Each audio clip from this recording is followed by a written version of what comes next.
Let me tell a tale of a world where heroes walk among us, fighting through the darkness left by monsters and by selfish men. A tale of glory rents asunder, sacrifice and battles lost. Our heroes know not what awaits them, and still they carry on. Let me sing a song of a family forged by trials and woe. On their own they falter, but together they will write their own tale of glory rent asunder, sacrifice and battles lost. Our heroes know not what awaits them, and still they carry on. What was rent shall be restored. What was lost now shall be found.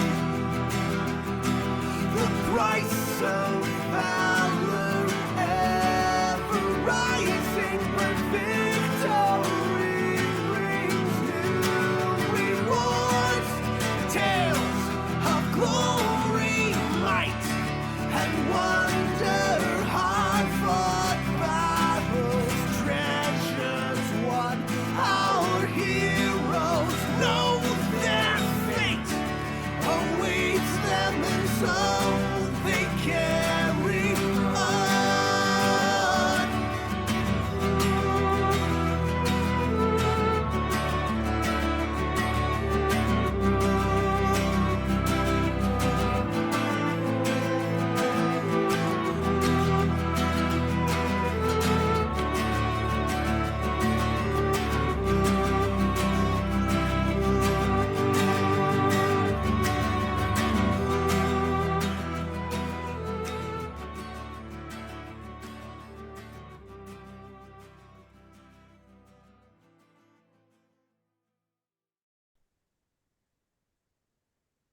Okay, there we are. Everybody good? Well, hello and welcome to Jorhas. I am your humble cattle hand and not your master of dungeons or keeper of dragons, Pixel. And I'm excited to present to you the very first episode of Ages of Ainur in collaboration with our beloved creative partners in the Yeet Fleet and the Bonus Moms Tavern presents Critical Role, Call of the Netherdeep. What's up, everybody? How we doing today? My name is Pixel, as you well know. And since this is the first episode of this campaign, and we are streaming on Bonus Mom's TikTok community for the first time, we're going to go over some housekeeping things. First things first, folks, none of the streamers on this campaign currently are GMing, so you won't be able to see any spoilers on our map screens. However, our PCs will be in the various chats tonight to hang out and comment on things, so if you know details of this adventure, please do not share them in any of those chats because we don't want to be spoiled on things. Secondly, please don't freak out about the rules. Dungeons & Dragons has a lot of them. We won't always get them right. Don't lose your mind about it. Thirdly, don't be a wangrod. No internet toxicity, and please don't be judgmental about our players' knowledge of the game or the rules, character, or roleplay choices, or frankly, anything else about them or each other, for that matter. You can be an elf, or a half-elf, or an eladrin, or a shatterkai, but the one thing you can't be is a wangrod.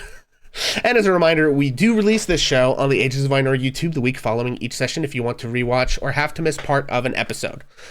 And then real quick before we jump into everything, for folks that are watching on places other than the Ages of Ainur Twitch stream, you will hear us mentioning some mechanics that have to do with what folks in the AOA chat can, ways they can interact with us using channel points over there on the Purple app. There's two ways those folks can interact with us. They can grant inspiration, and they can have us roll a hit dice to grant inspiration. Basically, gives our characters an ability to re-roll a dice. If they like roll badly, they have an opportunity to grant themselves advantage and re-roll. Also, the hit dice allow us to get some healing from chat. However, it can't be used to raise a character from being down. Otherwise, that sort of trivializes combat. So if a character is down and is granted hit dice, they will be given those hit points when they regain hit points, should they not perish. Also, those who does and doesn't have those things, the chat inspiration and the hit dice, that is all visible over on the Ages of Ainur Twitch stream. So with that, folks, before we get started, we're going to go around and cast. Please introduce yourselves, but not your characters. Starting with the woman, the myth, the legend, Bonus Mom. I am Bonus Mom. I have been on Twitch and TikTok since 2021. I'm 74 years old. I'm thrilled to be here. And I want to say, in addition to my TikTok friends, that I've never played Dungeons and Dragons live on TikTok before. And so I hope you enjoy it. It's different. I'm really not going to be able to respond to chat because I'm going to have to focus on what these crazy people say and do. Gifts are not necessary. Likes are deeply, deeply appreciated, as are gifts. I just hope you enjoy the ride and understand that I do care about you. I just won't be able to, be as active in chat. Looking forward to this adventure, and you are about to experience some of the best D&D you're ever gonna know. Thanks for letting me be here, guys. We hope so, at least. Now, of course, for the man without whom none of this would truly be possible, my streamer senpai and yours, father, gamer, family man, guitarist, rarer than a shiny Pokemon, non-toxic, southern accent having homie, Final Fantasy wifing, president of these United States, of our hearts anyway, prime minister of sinister, wholesome, dulsome, waifu, haiku, husbando, commando himself, Vincent Page. I've never felt so much pressure in my entire life. Holy moly. Guys, I'm Vincent Page. And I also am very excited to be here. You can find me on Twitch at Vincent Page. It's spelled funny, which I never mentioned, by the way. It's VYNCENTPAIGE. And yeah, this is going to be dope. Excellent. And of course, our dear friend, Jason. That's a lot to follow up. I'm just Jason, and I'm here for D&D. If you want to see me, you got to come find these guys. Excellent. And of course, Lady Steph. I'm Lady Stuff, and I am just so incredibly elated to be here. I've been told I need a timer for how long I can talk, so I'll keep it short. After I just did that whole thing, yeah, you need the timer, sure.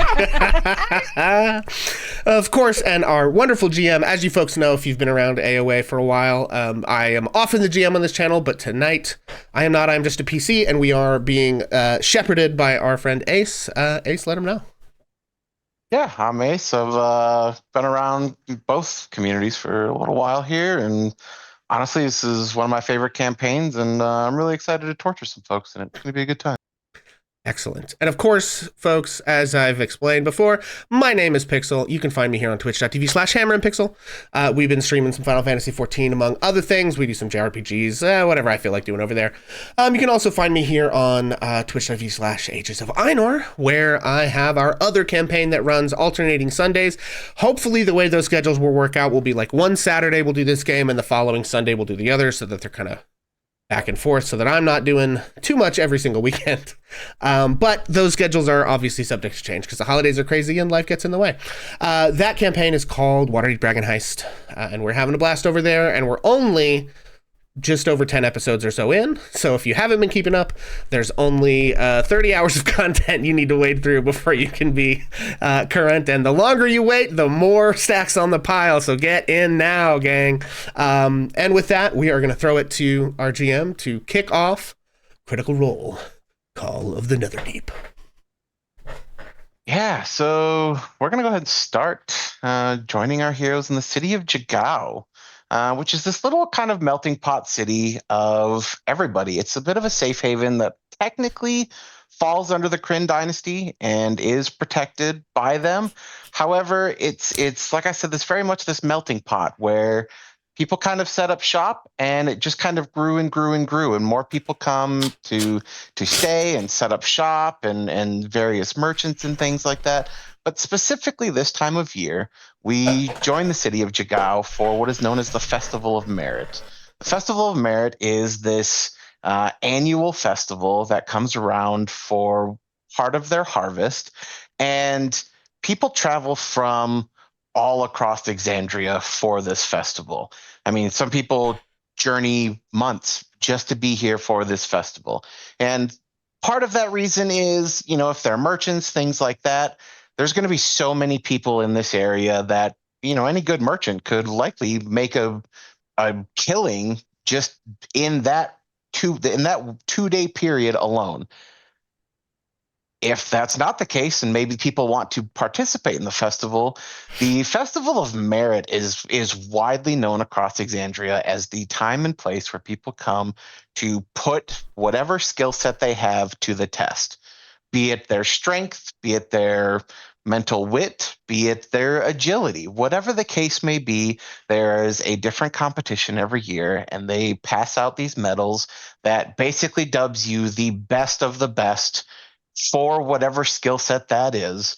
And what they end up doing is the city of Jigao then tries to, for lack of a better term, I'm going to say, kind of put these adventurers on retainer because they are, quote unquote, the best of the best. They offer them free lodging, free food to stay within Jigao for the year, so that if they do need a group to, help ward off people or whatever the case may be, they have who they believe to be the best of the best already within their city. As we join our group today, we find ourselves in what is known as the Jumble, which is quite literally the center of the city that is just that. It is so packed shoulder to shoulder that it is quite literally a jumble of people. There are stalls and merchants all over the place. As you walk by, you can hear constant bits and pieces of conversations, parents yelling at children, trying to wrangle them, kids running to the edge of the river to, take their chance to go play in the water. You can hear various people trying to herd these massive horizon-back turtles that are quite literally so large they carry entire buildings on top of them, that literally they bring in several of these to this city just for this festival. Specifically at the center of the jumble, near some of the kind of centralized buildings, think of this kind of like a city hall, are the registration tables. And approaching one of the tables at this moment is a small girl riding a wolf. And I will turn it over to Stuff to explain Freya a little more in detail. Sure. Yeah. So the girl we're looking at, she's a small, approximately 3 foot tall creature. Seems to be a hybrid of a couple of different creatures. Like you wouldn't be able to be like, oh, that's an elf or something. Her face is that of a very cute goblin. She's got pale green skin, large expressive eyes, and these really big, prominent, long pointed ears. She's also got really long, very, very white hair that reaches almost to her ankles, but has some shorter pieces around her face that frames it nicely. If you look at the top of her head, she does have a pair of bluish gray horns, sort of like that of a tiefling. Not quite like a satyr's horns, more like tiefling horns. Her torso is fully covered in plate armor, but her lower body seems to be that of a satyr. She's got reddish brown fur that covers her lower legs that ends in 2 cloven hooves, again, like those of a satyr. And poking out from behind her, you also see a thin tail, similar to that of a tiefling. Reddish brown in color, matches the color of the fur on her legs. And yeah, she is riding this giant wolf that is, again, if she's 3 foot tall, it's 4.5 feet tall, so quite a bit taller than her. And she dismounts it like a horse. It's got a little saddle on its back. She pulls out the locket that's on around her neck, opens it up. And when she opens it up, you feel this kind of, anybody who's nearby would feel a little bit of a gust of cold air. And then all of a sudden, the wolf is gone. Closes the locket, puts it back around her neck, and that's Rhea. Yeah, and I think as Rhea approaches the quote-unquote registration table, for lack of a better term, I also believe probably not far behind her, definitely within, kind of arm's reach, I would probably guess. I believe to be the Goliath of our group, Grasha. Bonus Mom, if you tell us a little bit about Grasha. Well, I'm Grasha, and I'm a pretty big girl. I'm one of the biggest girl Goliaths that we ever had back where I came from. And well, I've had the most wonderful time in my life. I've gotten to take care of a princess and be her bodyguard. And y'all see this big medal that I have on my great big old chest? Well, she gave me that as a thank you when I was leaving her. And well, I hated to go. I really did. But well, I just wanted to see more of the world, and people have been telling me for the longest time that I'm like one of the biggest and the strongest that they've ever known. And well, I may be a Goliath, and well, rumor has it that I'm a barbarian, but you all don't have to worry about that, not a bit. So, well, I went traveling and I just came to this place, and I have to say, I just haven't seen so many people here. They are just so different. And well, as you can see, I'm standing up tall and I can see darn near everybody in here. So I'm just excited to be here, but I have to be honest, and I always try to be honest. I just don't know exactly what I'm supposed to do. But I'm sure I'll find out. Boy, there sure are some funny looking critters around here. And Reyes, I think you kind of make your little approach to the table there. You can hear this kind of gruff voice from this drow. All right, next. Come on, we don't got all day. As he's like looking forward, and I feel like Rhea's probably just short enough that he's looking up and over past her and like just generally like beyond her as if nobody's there waiting. Okay, come on. Who's next? I don't got all day. Let's go. Rhea's going to pull out from her backpack. She's prepared for this. She's got a little foldable stool that she brings around with her. she she whips out and she like does like one little chuck of it, and it like unfolds into this this like chair that you would bring to a football game or something. She plops it down, steps on, hooks it up to the top, and goes, "Silver light upon ya. I'm here to register." And he's like, you could see immediately his whole expression changes as suddenly he's like very apologetic, but like doesn't really have time to get into it. He's like, yeah, okay. And he reaches over and grabs a quill and some paper as he kind of slides it across the table. Go ahead, write your 5 names down for me, get your team name on there, and let me get your paperwork. As you see, he reaches over and is like fumbling through some bags to grab some various scrolls and things. 5. Seems above. That's excessive. Are we battling mastodons or reciting poetry here? He kind of like pauses and looks at you like you could tell this guy clearly is like mildly uneducated and just some guy that was stuck in a place. Like as he's just like a role, he's like, what? But no, you have to have 5 people. That's how it works. There's teams of 5. That's like, and he kind of like gestures around, and for the first time, Rhea probably takes in that like you can actually, if you really look, you do make out that there's probably like pods of like groups of 5 that are kind of huddled around talking to each other. Several people like walking up to the table together. Like it's like now that it's been drawn to your attention, it's very obvious that everyone else is very prepared for this. And I think as Rhea takes that in, I'm going to jump over to the other table that would be to the left side as we come to a blonde-haired individual in green. VP, why don't you tell us a little bit about Orin? All right, yeah. So Orin is a half elf, and as A said, has medium length blonde hair. You can see 2 gold hoop earrings kind of hanging out. Green eyes and decked out in green head to toe. He has a green breastplate. Yeah. And you will see tattoos kind of snaking along both arms and maybe up the side of his neck. Yeah, and as he, kind of approaches the table directly, adjacent to Rhea, guy sitting there kind of reaches over. He goes, "Okay, you here to register? Do you have a team? Are you all set? We got a lot of people to get through, sir." Oh, I'm sorry. I didn't realize there had to be a team. Oh boy. Okay, listen, I can put you on the freelance list. I can't guarantee you're going to get a team. I mean, we can put you on the list if people, are looking to grab somebody. We can maybe get you in, but I can't make any promises unless you got a team already set up. I think Ray is going to overhear this at that point. She's going to turn around to Grosh and say, Grasha, I got an idea. Let's go make some new friends. New friends? Oh, I'm all in. Let's go. I think she's going to hop off her little stool, pick it up, hoof it over to where she sees Orin standing and goes, pleasure to meet you. My name's Rhea. Hold out her little hand. And Orin would take it. Oh, well met. How are you? I'm doing quite well. I didn't catch your name, though. What is it? Oh, it's Orin Talwin. Orin And you are? Talwin. I'm Rhea again. Nice to meet you. Hi. Hi there, little person. I'm Grasha, and I'm pleased to be here. And I used to take care of a princess. Are you a prince? And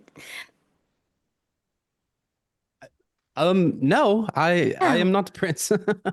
well, I'm gonna like you anyway. Hello there. Rhea, Grasha, very, very good to meet you. You're Pleasure here to for the meet ya. festival? You Aye, registering we today? are. I'm so sorry to bother you when you look terribly focused, but couldn't help it over here. Oh, you've got some lovely penmanship, by the way. Anyways, I found myself in a bit of a bind. It seems our trio needs 2 more souls to make a proper team, and the festival folk won't budge on it. Would you consider joining us? Oh, we got Dorian. He's not here, but he's quite kind and well, Garash's fierce, and I'm suddenly Southern. I knew it was gonna happen. There it I is. knew it. You know what? That happens every time I'm around people. They just start to talk like I do. I think it's because I'm so tall and they want to be like me. Yes, the gravitational pull of your accent seems to be infectious. Oh, thank you. I like your accent too. The gravitational pull of your accent is so attractive. I could do that if I tried. Oh, I apologize for that.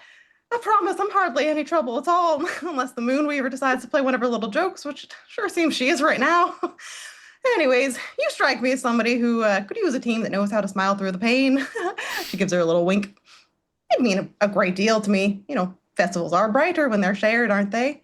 And between us, I have a feeling the Moonweaver's nudging the threads a bit. Wouldn't want to go ignoring divine matchmaking now, would we? So what do you say?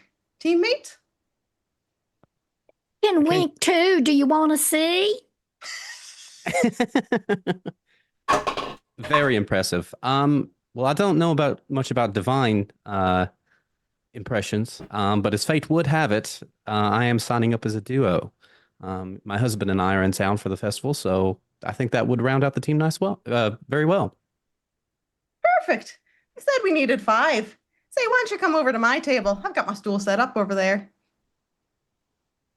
Okay, yeah, and he would follow them over. Scared me. I thought he was coming here this shirt on. I'm going too. I won't stay behind. Oh, absolutely. I wouldn't go anywhere without you, Grasha. You're my new best friend. You're like a princess, and I'm just going to take care of you. I'm good at that. That might just be about the nicest thing anybody's ever said to me. And I'm Southern again. Oh no, this is bad. This is going to happen this entire campaign, everybody. So just brace gonna be yourselves now. What'll be real fun is when I just start mixing up accents on them just to throw them off. Oh God. It's really bad specifically because I am Hey, what's up, Southern, everybody? and and like when I'm around very Southern people, my accent goes, it's real bad. Anyway, it's going to be good. We're going to be good. Oh, light upon us. I think as Rhea makes her way back, the gentleman who's sitting at the table there has gathered kind of a small little bundle of scrolls and kind of loosely tied a bit of twine around him. He kind of slides them over. He goes, all right. He kind of taps the paper. He goes, listen, I'm going to need you to get registered. I got a lot of people to get through today. While you're filling that out, as he slides everything right in front of you, he goes, here, you got a map of the city. You got a list of the events. And make sure that you guys have your registration on you when you get there so they know who to assign points to. Don't lose this. Oh, well, I mean, I'm quite organized. I can put it in my backpack. Well, you put it wherever you want. As he kind of shrugs and goes, just don't lose it because otherwise your team can't get any points. And then there's really no point in registering. Lovely. Well, thank you so much. I appreciate your help. Silver light upon you. As he like grabs the paper and turns it, he goes, listen, as he like firmly taps the table, I need a team name. You can't just put everybody's name down here. Oh, oh, do you mind giving me a moment? I've just met my team. Unless you want me to put down new team who dis. Kind of puts his hand into his palm, or his face into his palm. Okay, listen, you got 1 minute. I'm gonna go get some water. When I get back, I really gotta have you taken care of here. As he like turns and walks away for a brief moment. Oh, this is a lot of pressure. Orin, my dear friend, I don't know much about your husband, but I mean, we know Grasha likes daisies. You suppose we could do something bloom and I don't know. That could be a second word that would describe us all quite well. Well, we gonna be bashing people in the contest, right? Oh, bloom and bash. What you say, Orin? That describe you two quite well? Or could Um, be. I believe in you, Grasha. I was gonna say booming, booming, and blooming. That rhymes, and I know about rhyming. Yes, ma'am, you It's do. a good thing. It's like poetry. Well, you know what? I don't see the poacher contract. I am never going to get out of that. Lord help me. Do I need to If I make my may. character Portrait Irish contest just to on help here. you out? However, Yeah. please do. It might help. If I may, I think that's a good idea. Casimir does like to, as you say, go boom quite a bit. So Oh, perfect. Boom and bloom. We're the boom and bloomin' team. As the draw figure comes walking back, as you see him kind of tucking what appears to be like some sort of flask, like definitively not water, into kind of his breast pocket as he walks up to you. All right, now that I'm a little calmer, you got this all taken care of now? Hey, we do. He kind of takes a quick once over, looks at the paper, runs his finger over it, like he's legitimately has to point at the words to read it. Like you can tell this guy's not like all that together. Yep, okay, yep, this one looks good. As he like reaches over and grabs this big like wax seal that he like just sloshes into some melted wax. Like it's not even very well done as he like throws it on there. And it doesn't even replicate the seal that well. It's just like a just spilled wax all over the front of this thing. As he kind of curls it up and puts it into a pile, he goes, all right, make sure you guys are ready tomorrow morning. It's up to you to make sure you attend the events. And he puts it aside as he's grabbing more papers and yells right at, like, totally dismisses you, yelling right over top of you. All right, next, come on, we got a lot of people to get through. I want to say, as this individual like sloshes the wax around and is super like is a dish this is really disorganized. I feel like Warren has a grimace on his face, like, oh, like it hurts his soul, but does move out of the way. Keep to the silver path. Thank you for your help, kind sir. On we go, friends. Well, I'm following you wherever you go. I did say friends. Oh, my heavens. I did say friends now, didn't I? Hang in there, baby. It's gonna be It's gonna be a long fine. campaign. Help me. Holy moly. Perhaps what Grasha chose unwisely and what country she grew up in. I'll make it just fine. I just got to remember to start at 5 octaves higher at the beginning of the sentence. Hi. All right. So at this point, it's kind of late afternoon. I mean, if we were to equate it to our current time, it's probably 3, 4 o'clock.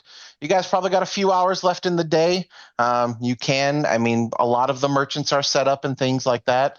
The actual competition won't start until the next morning. But you guys are kind of free to do whatever you choose. If you want to strategize, if you want to shop around, whatever it is that you're looking to do right now, it's kind of in your ballpark. Rhea's got a question. Does it so happen that we need to sign up for these events ahead of time, or is it just show up on the day and you're entered? Nope. It is just that you will have a stretch of time where the actual competitions will start kind of around 10 o'clock-ish the next morning. Once the sun is definitely high enough that everybody can see what's going on. And some of them will take a little prep time. It takes them a little while to get things set up, but you'll have about then until about dusk. Once it starts to get dark, they, got to start putting stuff away and what have you, and they need to be prepared for the second day, which is when the finals take place. Hey, all right. Well, I think that I'm going to be perusing this list of events and finding out who amongst our team might be participating. You see, Oren, I've got a bit of a confession to make. One of our other teammates, he's out day drinking right now. I'm sure he'll be in tip-top shape for tomorrow, though. He's well-versed in how to do that. But I'm quite curious, just to make sure we have enough people on each of these. Are there any of these that seem might be suiting you quite well? Yeah, I think Oren would take a look at the list. I do have to confess that I did participate a few years ago. Quite a few years ago. Veteran! But Perfect. that doesn't do us any favors. It does seem that they change them yearly, so. Aye, that means that you know the terrain, and that's half the battle, ain't it? Let's hope so. Well, I've got all the faith in the world. Don't worry about it. I might go into debt if I do lose, but I'm sure it'll be fine.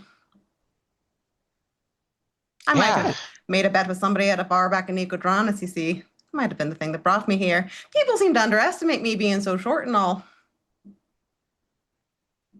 Well, I'm sure you're just full of it and you're just big and brave as everybody.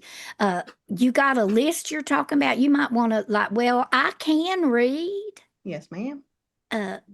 So am I do I have do you have a copy of that list for me, or should I just look down from way up here all the way over your list? I was going to ask about that too. Is there multiple copies? Did they give us each one, or was it each team gets one? It is also posted kind of like sporadically throughout the festival. I will say when it's posted throughout the festival, it's not so much of here's a list of all the things. It's like, hey, go this way if you're looking for this event, and go this. So you'll probably see 4 or 5 of them on one little signpost or what have you, but it's not so much a list. That said, I'll go over the list right now so we kind of have an idea of what you guys have. So the first one on the list is the best pies in the jumble. The Unbroken Tusk Inn boasts the best meat pies east of Ashkeeper Peaks. Its owner has offered a prize for the person who can eat the most pies.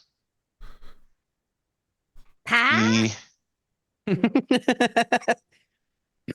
I think even as you guys read that for the first time, you actually do take notice. There is a very distinct smell in the air of this just incredible fresh baked pastry that is definitely wafting through the streets. It is, it's pretty intoxicating. You definitely get that this is some pretty high quality food.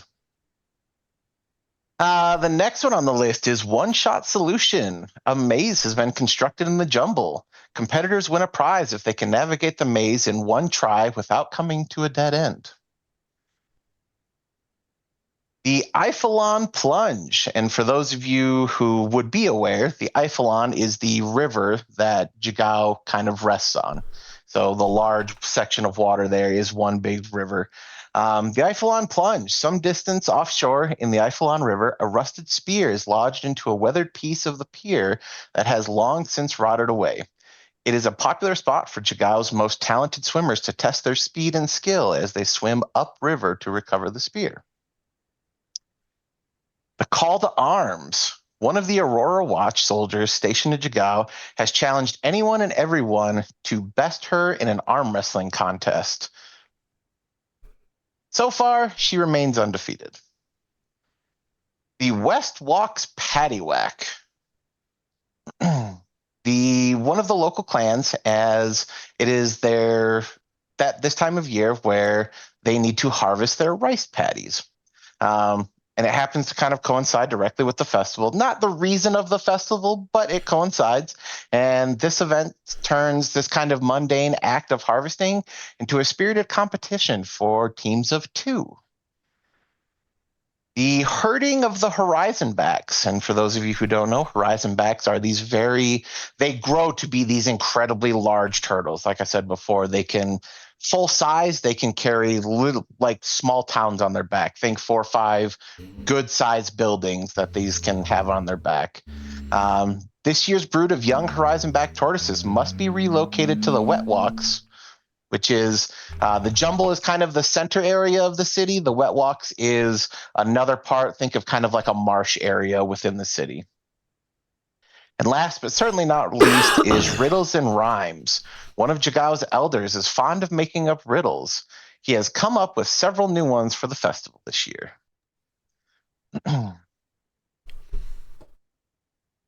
Oh, Grasha, any of these suiting your fancy? Well, I don't want to pin any medals on me, although you see, I already have almost one on this big, beautiful I brooch do. on my breast. But anyway, I am pretty strong. I think somebody'd have to work awful darn hard to take me out on an arm wrestle. And of course, besides that, I sure do like pie. I think that sounds like a lovely idea. I actually, would you mind? Do I happen to know if there's only one winner of this pie eating contest?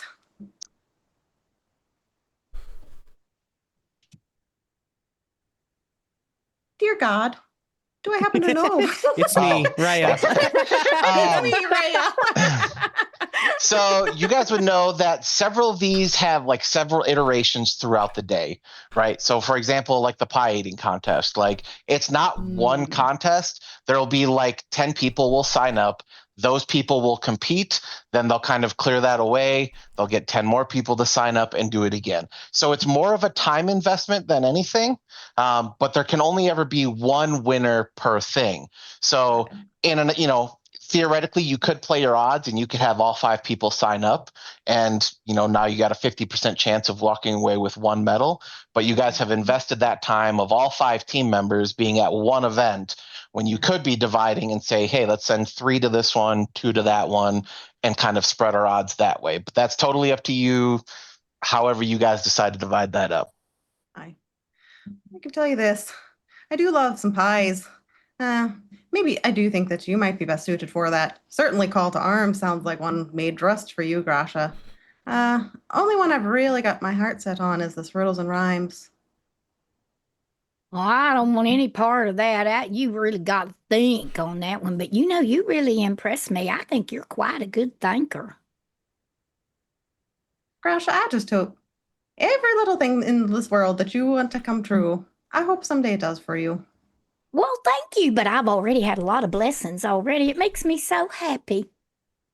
So, There's okay, a I'll sign ray up of for those sunshine. 2. Do I have to do all 7, or do I just Oh, pick no. some? Nope, I it is. believe. You can totally pick whatever ones you want, and it's not even a pre-sign up. It's just a matter of you're going to have to go there. You might have to wait a little bit as you kind of like wait for like one iteration of the competition to complete, but then you kind of, in theory, hold your place in line to then compete after that. I'll tell you what, though. I do think my friend Dorian, he'd be perfect for the Iflon plunge. Well, hot diggity. Other than that, I suppose pretty good with handling some animals. I might be half animal myself, you know what I mean? So herding the horizon backs might be another one I could be helpful with. Well, I just have to notice that we're not all here. Where is everybody else? Our other 2, and I know very well that 3 and 2 make 5. I might do better in the maze than I thought I would. I'll tell you what, you might be. I wouldn't put it past you. You might even be able to see clear over it if you're tall enough. I'm pretty tall. I'm one of the biggest female womanly Goliaths whatever was in my village. I got a little secret for you. Yeah? This here stool I got's a telescopic stool. It can go quite high. You get on top of that stool, who knows how tall you might be. Well, we'll just have to think about that if time permits. Aye, and if God says I can use it. Yeah, listen, Just for to fill in the folks at home, the kind of stipulation to this, the whole thing is it is a festival of merit, right? People come here to challenge themselves, right? It is, can I be the best of the best? However, there are very, very loose rules here.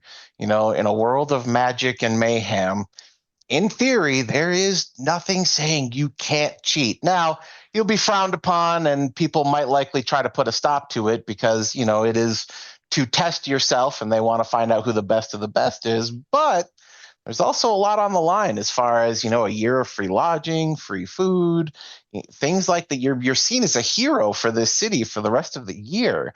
So, there's a lot on the line and maybe worth cheating, bending the rules, however you look at it.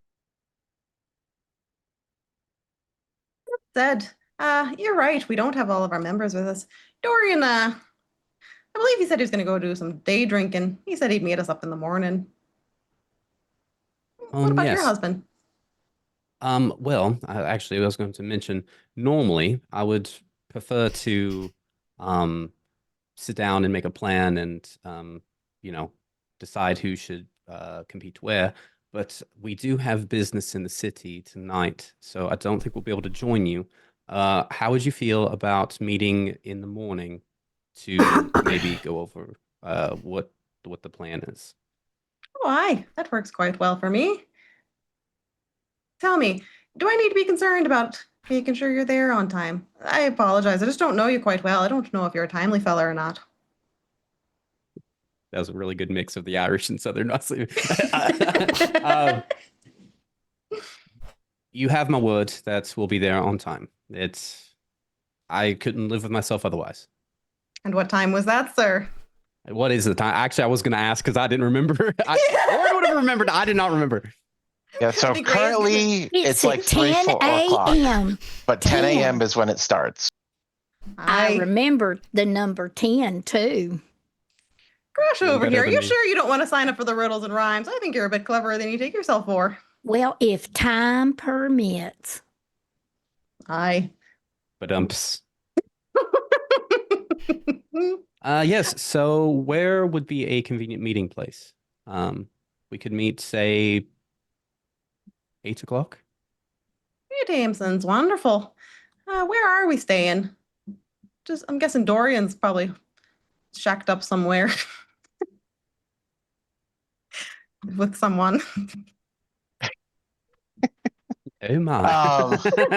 So I will say there are, basically as far as the eye can see, there's taverns and inns everywhere you look, right? This is, in this current situation, this is like, fantasy world Airbnb, right? People have turned their homes into inns. There are so many people here that this is, the best way to make a quick buck. So effectively, you could pretty much look most anywhere. Now, the deal you get and the amenities they have, it's probably going to vary a little bit, but it's not like you're going to be hard pressed to find, a place to stay or things of that nature. Well, I don't know if there's any that suit your fancy. I did happen to make a little bit of good pocket change on my way here, though, so, I don't know. Crash, is there some place you've ever wanted to stay but haven't stayed in yet in your life? Well, the only thing I really care about too awful much is if it could have either a big bed or a big bench. Because did I mention there's a lot of me to spread out across something? That certainly seems like a reasonable ask. I have to imagine there's certainly got to be 1 or 2 places that could fit somebody as large as an ogre, so finding a place for you shouldn't be a problem. We'll just look for some place that has a big door, because if I have a big door, maybe they'll have a big bed. I tell you what, I'm not quite sure you're as dumb as you seem to think you are. You're quite clever. Well, thank you. It was from taking care of the princess. I was her bodyguard. I kept her body safe. I believe you did a fine job of it seems. I did. I got a reward for it. But I had to look at that leave. reward a little. It's a beautiful thing. Look at that. Got words I know on it's it. so pretty. It has the princess's personal crest on it. And she told me, she said, Grasha, there will always be a connection between you and me. And I just felt so good about that. So I keep it all polished and shined up and everything, because it's That's beautiful. important. Absolutely. Let's You go only have look this for a one big life. door, okay? We're gonna go find the biggest door we can, so I suppose you could meet us whatever that one is. If I may, that's not very specific. Oh, you mean you can't figure it out from that? Well, I suppose it's a good thing you're not signing up for the riddles and rhymes. Well, if we go to one place and it has a door, then we can lean inside and we can say, is this the biggest door? And do you have big beds? And I bet in a place with all these kind of people, there's going to be more Goliaths. Now, they may not be as big as I am, but they'll be pretty big. And they'll say, you know what? You need to go on down the road to the Hiffenpottel Inn and then, or the whatever Marie Inn, and then we'll go there and they'll have a big door and a big bed. You know what? In a big city, just almost everything is available if you just know where to look. And you can't be shy about asking directions. And some people are, but I'm not. That makes two of us. We're quite the team. Well, we are. I could sense it almost immediately. I agree. I think Grosh is going to hug her leg because that's probably about where she comes up on it. Rasha pats, but is careful to pat in between the little tiefling horns. Excellent. So, in the spirit of having a rendezvous that makes sense, how about we just meet here at the, what's this center place called again?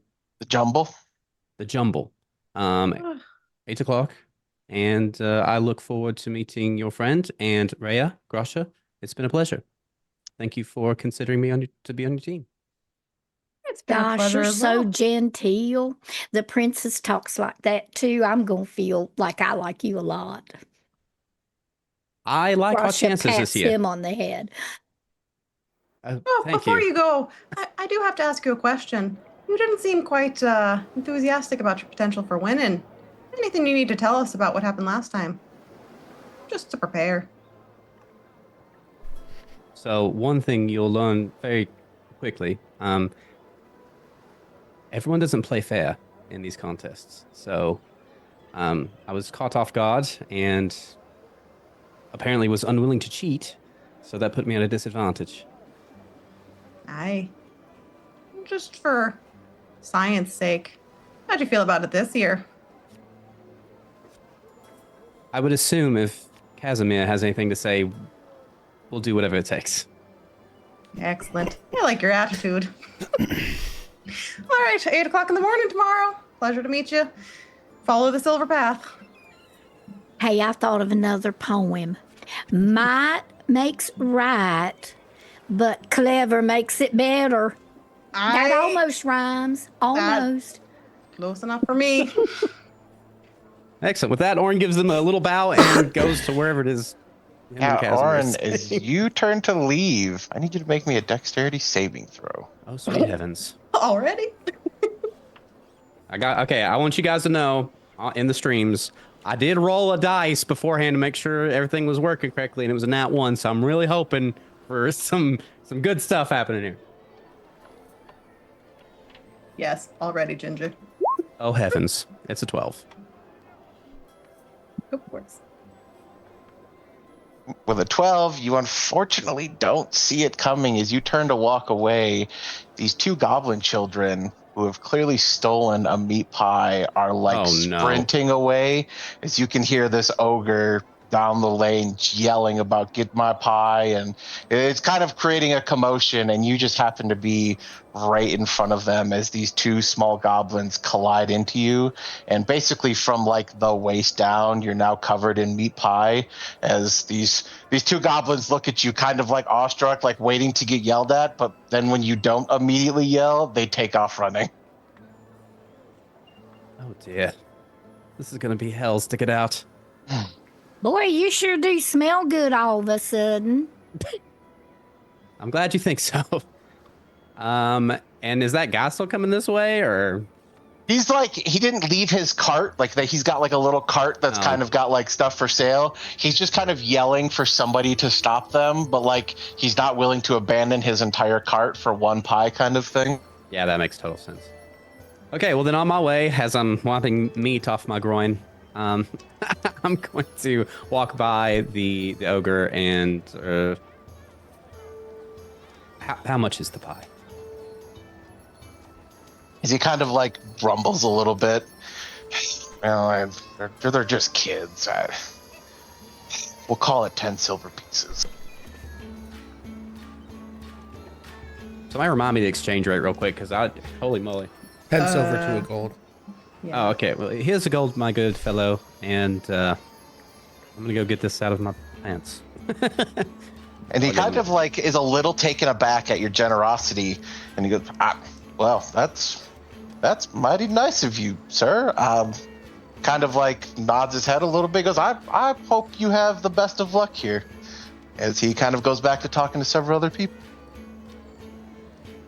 Yeah, that's it. He just pays for the pie and leaves. Kind of sad that the kids didn't at least get to enjoy their stolen pie, but hey, you know, I'm now wearing it, so I'm not that upset about it. Okay, so as I can put you guys on this to see there was a photo here. as we split ways, what are kind of current objectives right now? I know Rhea and Grasha are kind of going one way, and Arin's going a different way. What are you guys kind of setting out for? I think I was just gonna probably go and probably make sure Dorian's okay, I suppose. Yeah, so I think we inevitably kind of join Dorian at the Stormy Rose, which is kind of one of the notable, I'm going to call them like the Water's Edge taverns. These are kind of the ones that a lot of the sailors go to, a lot of the people who come in from the shipyards and things like that. This is kind of just like the popular hangout, if you will. It's probably not the fanciest place, but it's just like the good town. Like everybody kind of knows your name. It's not the best of the best. It's not fancy, but it's comforting and it's fun to be there. Let's jump over to Jason and tell us a little bit about Dorian. Yeah, so I guess if they're walking in, they're probably going to find Dorian kind of sitting at a table with a bunch of sailors, shooting dice, probably flirting with the servers that are coming around. And Dorian is pretty tall. I lost my notes here. Let me get my description up. Yeah, so he is tall and lean, slightly muscular. He's a human. He's in his mid-20s with light brown hair. He's been in the sun a lot, so the hair's kind of sun-lightened at the edges. He's got his hair pulled back into a bun. He's got a neatly trimmed beard and mustache. He's wearing a loose shirt that's really cut open deep in the front. It's exposing his tanned, hairless chest. Sleeves are rolled high, exposing well-defined forearms, suggesting he's probably pretty good with his hands.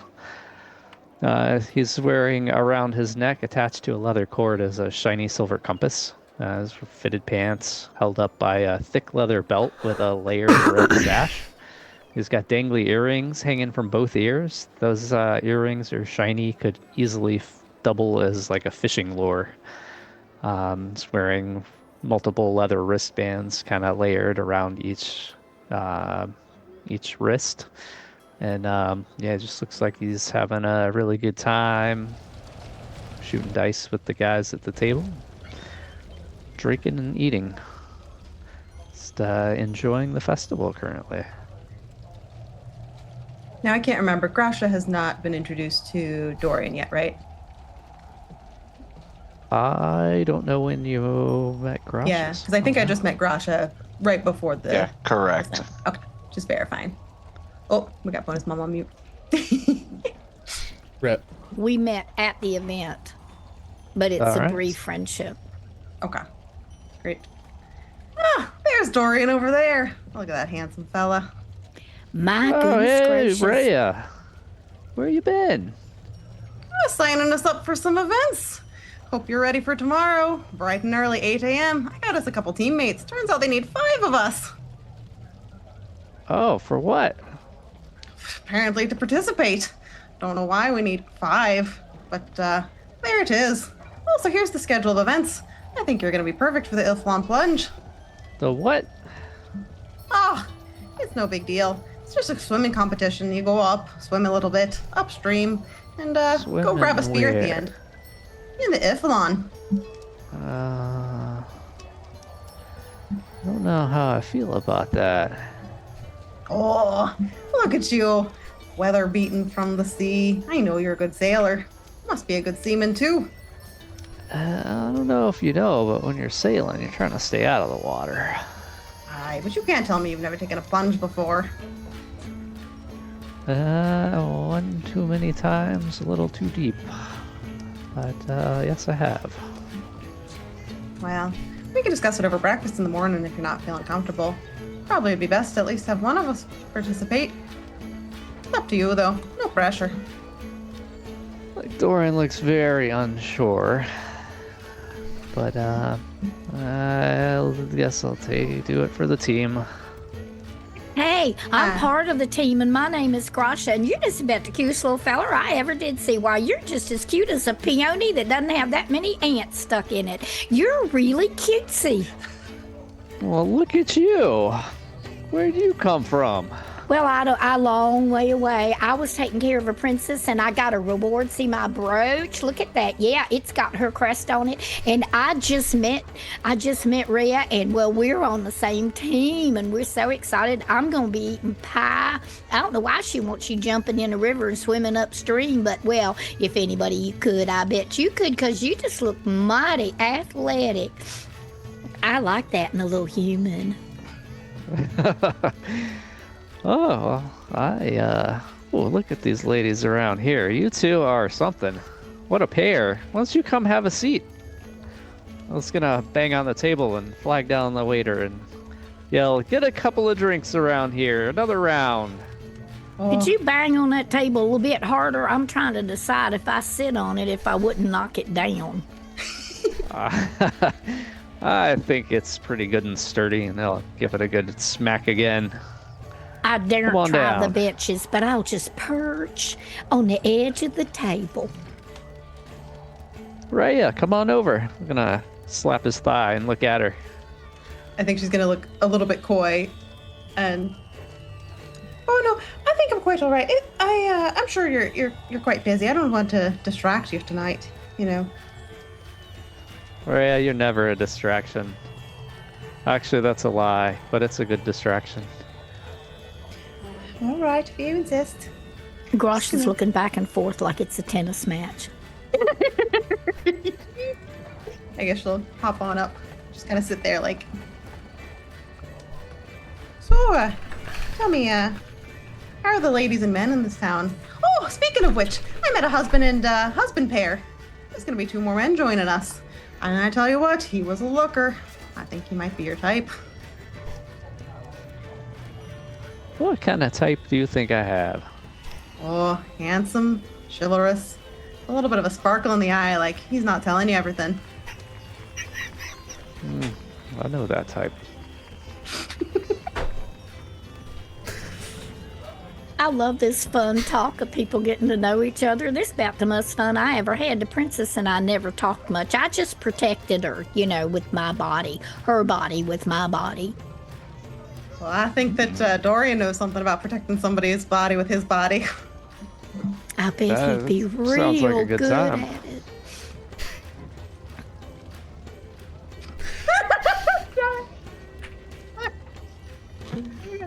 I gotta pull together. Is that what we're signing up for tomorrow? That sounds like a good day. I think actually I should probably show you the list of things that we're signing up for. Only thing I'm really married to is the one about my wits and the riddles and rhymes. But Grasha here is quite interested in the pies, and I think she's also quite up for the call to arms. If you're not in for the Ilflon plunge, we don't have to, but I don't know, we don't got anybody. You don't happen to know anything about harvesting rice paddies, do you? Oh, don't know that one. All right, that's all right. We should wait until we have the other 2 folks in the morning. We're gonna meet here for breakfast, and by here. Don't forget the turtles. Oh, Well, I don't know exactly what they're called. They had a bigger name. They did. They're called Horizon Backs. They're as big as cities. You ever seen one before, Grasha? I don't think I ever have, but I love big things. You know what I mean?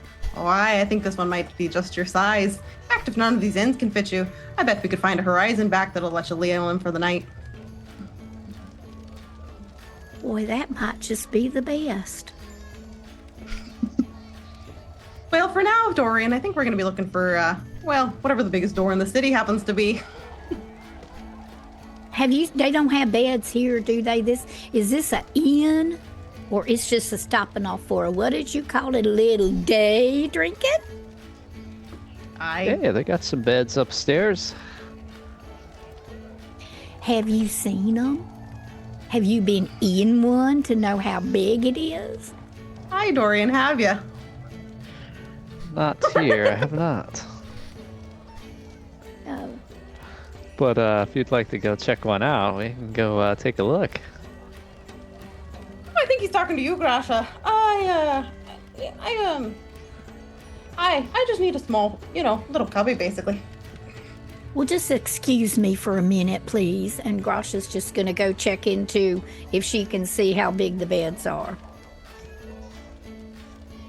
Yeah, and I think as you kind of make your way over, there is kind of an innkeep at the front desk there, and he's kind of slacked off, right? Like it's early in the night, so not many people are looking for a bed or what have you. So he's just kind of like leaned on his arm, kind of real oblivious about the rest of the world right now. Like, I mean, in today's world, right? This is the guy sitting at his desk looking at his phone. Like he is not a care in the world as to exactly what's going on. But he's just kind of hanging out. And then as Grasha kind of approaches, it's kind of that like, looming presence to a degree where suddenly he feels like somebody's like standing over him as he kind of turns and goes, "Oh, I am so sorry. What can I do for you? Did you need something? I don't owe you money, right?" Well, you don't. No, not a bit of it. I'm new here and you've never met me before. My name is Grasha and I used to take care of a princess and I got a reward for doing it, and that's what this brooch is right here on my shirt. But let me tell you what I want to know. You might not have noticed, but I'm kind of big. As a matter of fact, I'm the biggest female Goliath that my tribe ever had. And well, I hear that you have beds upstairs, and I'm real interested in seeing if you have any that would be, well, how can I say it? Big enough for me. Yeah, and I think Grasha might not even catch it, but there's kind of a small twinkle in his eyes. He goes, "Oh, a princess, you say? Oh, yeah." As he kind of reaches down and grabs this scroll and pulls this thing out like he's checking charts and like, whoa. You know what? I got a suite upstairs that's got a bed that's easily big enough for you. I do got to tell you, it's the suite, so it's not exactly the cheapest room I got, but it's mighty comfortable. I really think you'd enjoy it. Oh, well, I'd have to see it first. He nods. Please, right this way. He kind of holds his hand out to you, kind of going the extra mile, like waiting to walk you up the stairs toward these rooms. Ray is absolutely standing by the counter. He probably doesn't even see that she's there. But she is listening to this with big sus. And she's going to turn to Grasha and say, "Grasha, you might want to be a bit careful with this one. I'm not trusting him." All right, I'll be very careful. You don't think he's going to try to get me in that bed, do ya? I've heard about things like that, but I don't think he's quite my style or my size. I suspect you're right. However, I just want to make sure he's not trying to, take advantage of you. Sometimes they like to...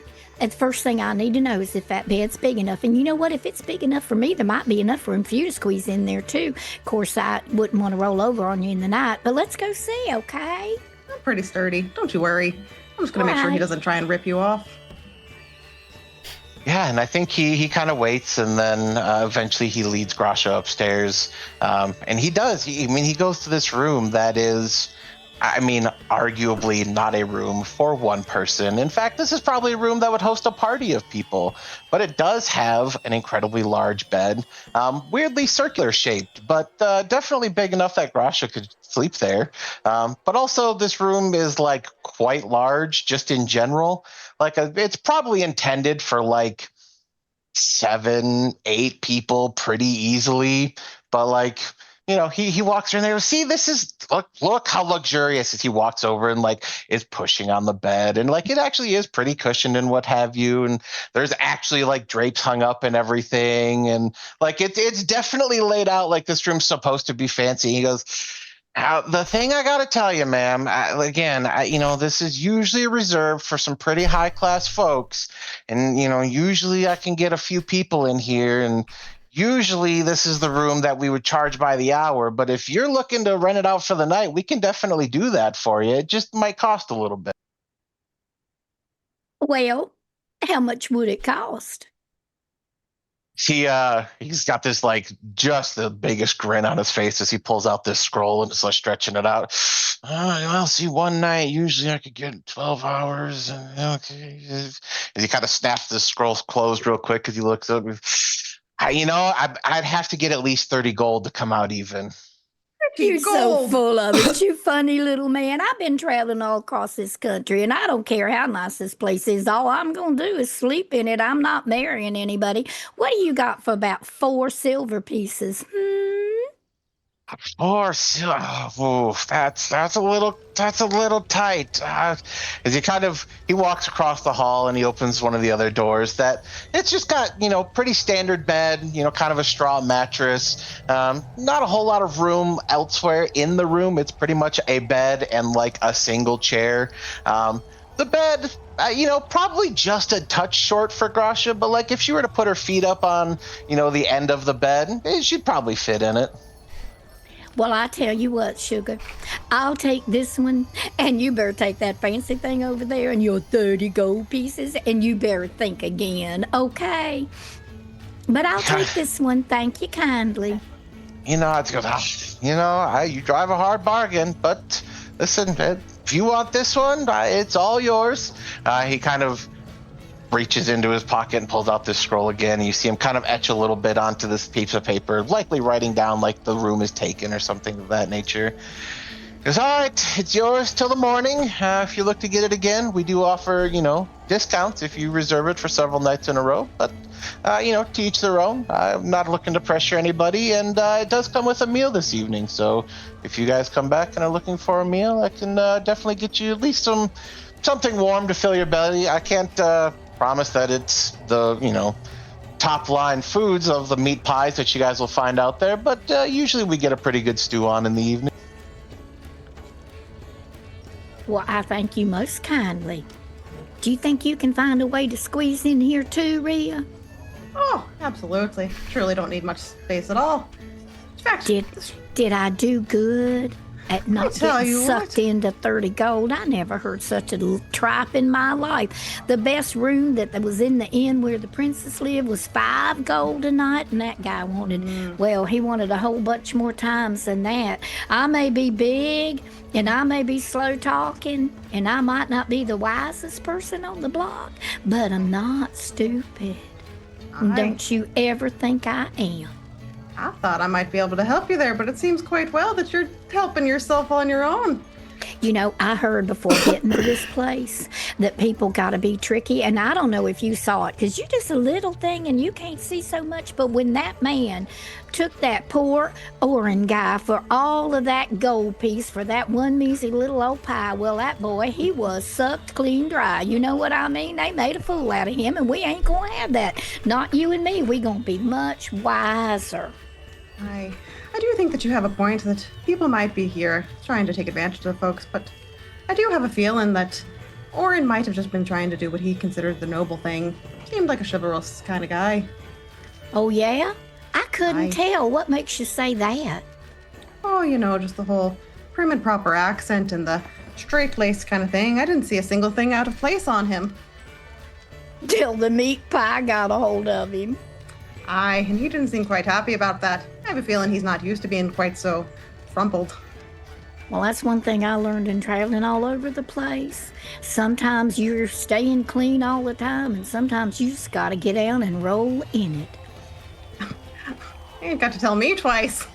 She looks down at her hooves and goes, these hooves are made for rolling. I love it, and you got the best sense of humor. You're just the cutest little old... Well, what? I mean, I'm a Goliath barbarian's what I am, but sweetie, what are you? I mean, Well, what? you know. What are you? Both my parents were elves, and you know, I never saw baby pictures of myself. You don't think I was You adopted, have- do you? You have elves for? Well, I don't know anything about that, but well, my That's goodness. a joke. Truly, I don't know much about it. If I was in the barnyard and I just don't know that two cows could have made a goat or two horses could have made a chicken, but I don't know how that works exactly. Well, the way I tell it, you know, the Moon Weaver. Not sure if you know much about her, but she's got a bit of a sense of humor. Story is that when she made me, she thought it'd be interesting just to see how far she could take a joke. Well, you're not a joke. If I am somebody not. out there is treating you like you're a joke, well, then you just point them to me, okay? Because I ain't going to have no joking, patty waddle, funky dinkers come around here and make any kind of trouble about you. You're not a joke. You're a mighty, mighty fine, elfish kind of a person. And don't you get me riled up, because you won't like it if I get riled up. But they better not treat you that way. I'll take care of you. I appreciate you, Grasha. Here's the thing. I've learned life's too short to be upset about anything. So if anything, I'm all right if they want to call me a joke. I know for myself I'm not one. That I don't- moment, I'm going to need Rhea to give me a perception check. Ooh, let's go. Come on. Wisdom, The wisdom, NPCs wisdom, are going to be wisdom, saying wisdom, patty wisdom. waddle plunky dinkers Yeah, before patty we're all waddle done. punk fest. It's the new hot slang in Jigal. Yep. All right, we're getting real mid rolls for the start of this.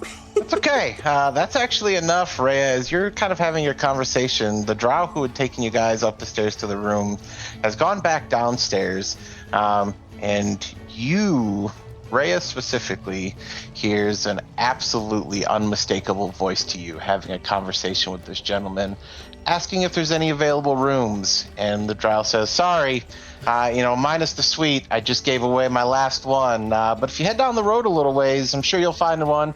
And the gentleman, in his soft-spoken voice, well, I mighty appreciate your time, as you can just hear his voice lingering in your brain that just kind of strikes that familiar chord with you that just rings deeper than you would expect it to in that moment. Rasha, I apologize. I have something I need to tend to, if that's all right. Sure, I'm just going to try out this bed for a minute. See if it'll Hi. hold me. Hi, absolutely. And she's gonna walk out and go check on this voice. She's gonna go downstairs and pretend to be going back to the bar to go find Dorian again. Yeah, I think actually as you make your way downstairs for about a half step, you catch the backside of a figure walking out the inn. Familiar cloak, kind of general outfit, might be a little different than exactly what you remember, but the figure in a hole in that brief moment, I think is pretty unmistakable for you, as just disappears into the crowd outside the door.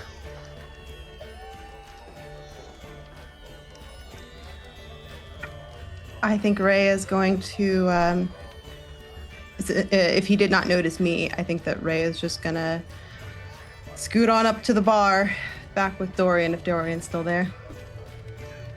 He is. Hey, welcome Dorian. back. Started getting a little loud up there. I'm surprised we could hear you over the noise down here. What's going on up there? Oh, you mean you're hearing Grasha?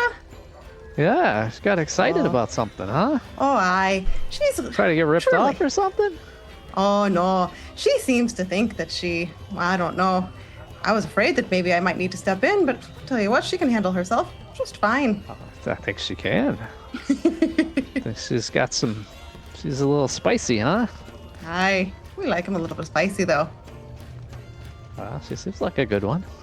Aye, I agree. Good think friend she's to lovely. have. Absolutely. Chivalrous, too. You seen that medal? Metal? She's got a medal on her. Big as my head, I swear. Well, turns out, I'm sure she'll tell you about it if she hasn't already. She was a bodyguard for a princess. Ah, very good. Yeah, lots of bodies on bodies, I hear. That's sounds like a good job. Speaking of which, where are you planning on staying tonight? Did you already rent a room or? Find a place. Maybe here. Although I think I just heard they're out of room, so I don't know. Maybe squeeze in with you two if that works. Oh, you can roll out your bed spread next to me if you like.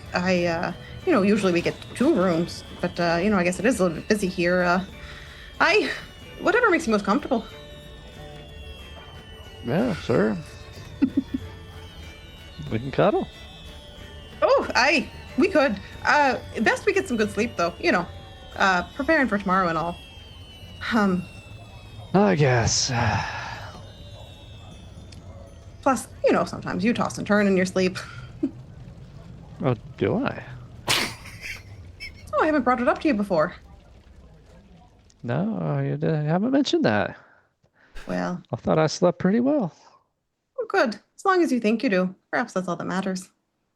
Hmm. Well, I think- Yep, go ahead.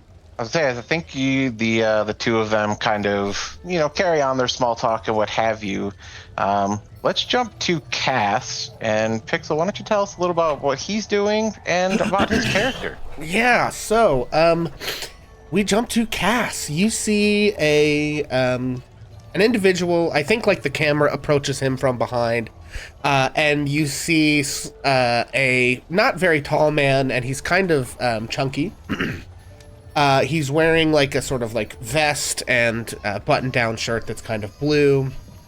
He has on like riding chaps with like over his pants with some like leather belts holding some odd little canisters on it. But the chaps don't go all the way down to his feet because his legs sort of turn into hooves because we are looking at a tiefling. And as we sort of see him from behind, you can see like the back of sort of a lightly colored sort of tan, what we would recognize as like a cowboy hat, but his tiefling horns poke up through the hat.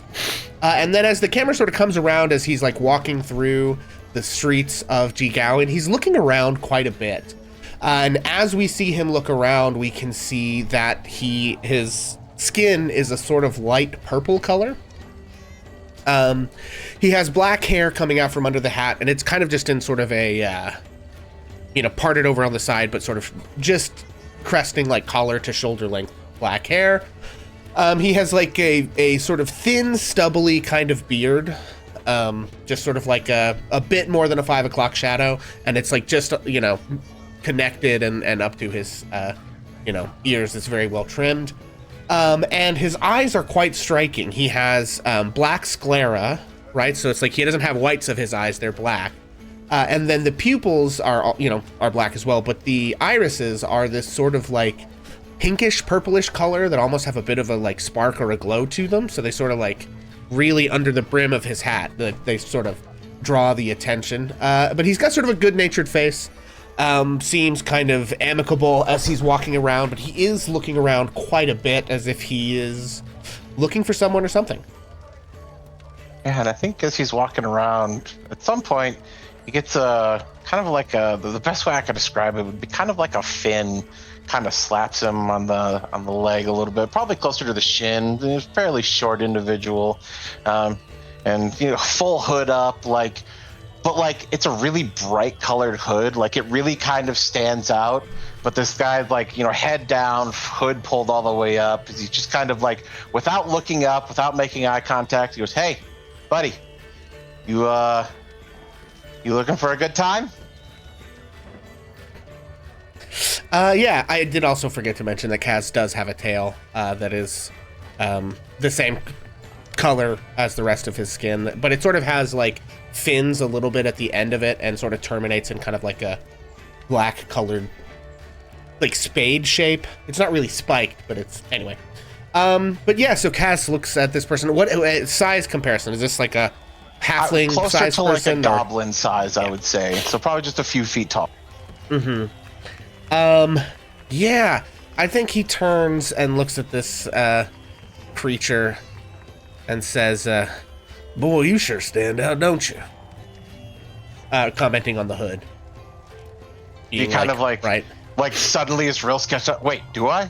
Do you think people are noticing me? As he like quickly throws the hood back to reveal this, what we would see as like a penguin-looking character. I mean, it's bright, like it's a festival, so there's lots of bright colors, but you know, so I guess it blends in that it is consistent with what else people got going on. So I don't know, but it draws the eyes. As he like puts the hood back up, so like this is better. I blend in more like this, like or like as he puts it back. I mean, down, I'll be honest. better? When you bumped into me and spoke to me, it sort of blew the whole being incognito thing. So if you're trying to, so I noticed. I don't know what other people are doing yet. You know, I guess he looks around to see if other people are noticing this guy. Yeah, and I think for the most part, just because his general stature, people are like mostly ignoring him. What do you? There's no way people notice me. Listen, I do this all the time. Listen, I'm totally on the up and up and definitely not suspicious. So you don't need to worry at all about what I'm carrying.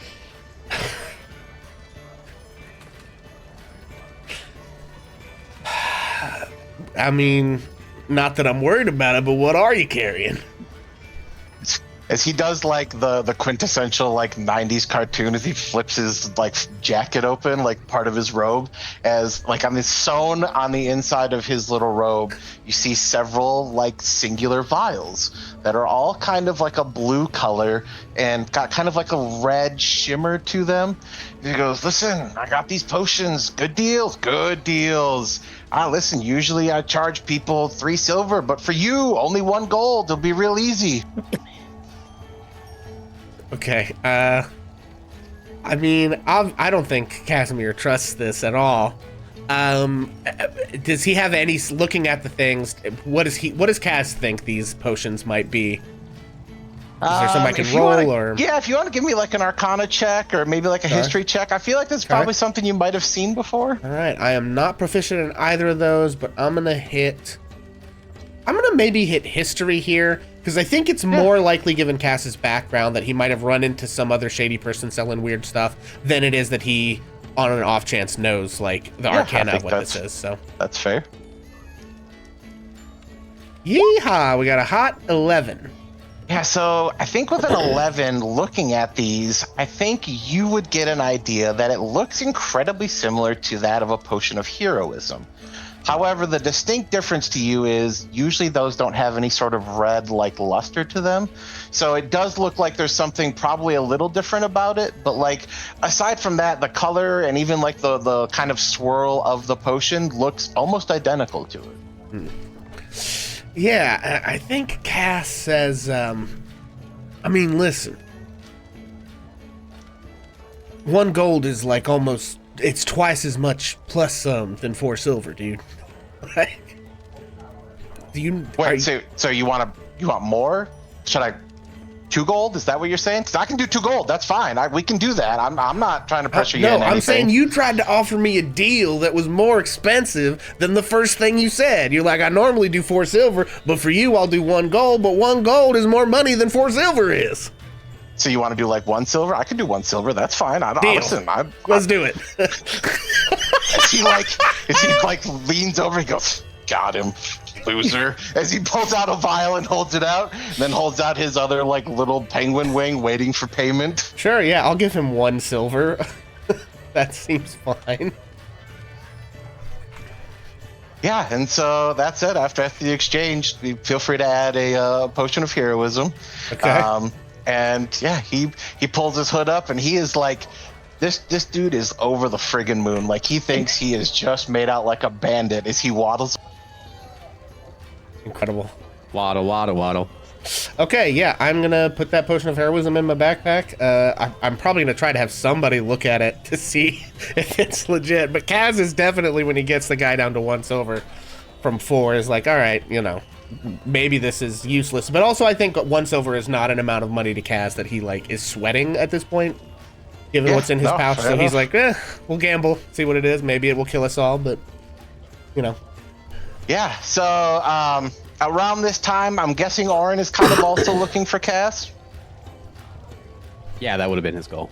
Yeah, I think probably sometime. It's probably getting a little later in the evening. Probably takes a minute, couple hours kind of thing, just to make its way through the crowds, through the various movement of the city to kind of reconnect. But yeah, I think probably a little later in the evening, you guys managed to find each other. Yeah, so I think that he walks up to, if he comes up from behind Kaz, he'll probably put a hand on his shoulder. Mia, any luck? Oh, Ren, hey, there's a lot of people around here. I ain't exactly see anybody. Well, I saw lots of people, but hard to get any info, you know what I mean? I did come across a weird little penguin man who sold me a strange potion for 1 silver. It looks like it might be a potion of heroism, but there's something strange about it. I don't know if we will be able to find anybody that can, look into it a little more carefully for us. I don't recommend we drink it as is, but I figure what the heck, it could be useful. He didn't seem to do math very well, so yeah, he thought he was cheating me. I might have been cheating. Who knows, People here are crazy. Yes, it does seem to be the case. Speaking of weird individuals, they changed the rules this year. Hold on, let me get it. Sorry.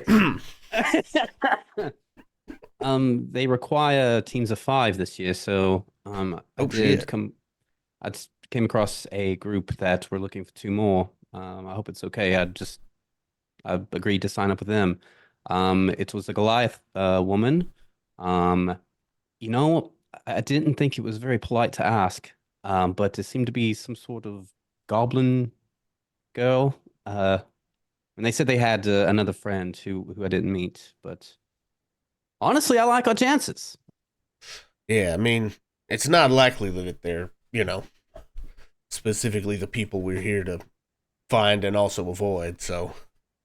Even if they are, enemies closer and all that. Yeah, true.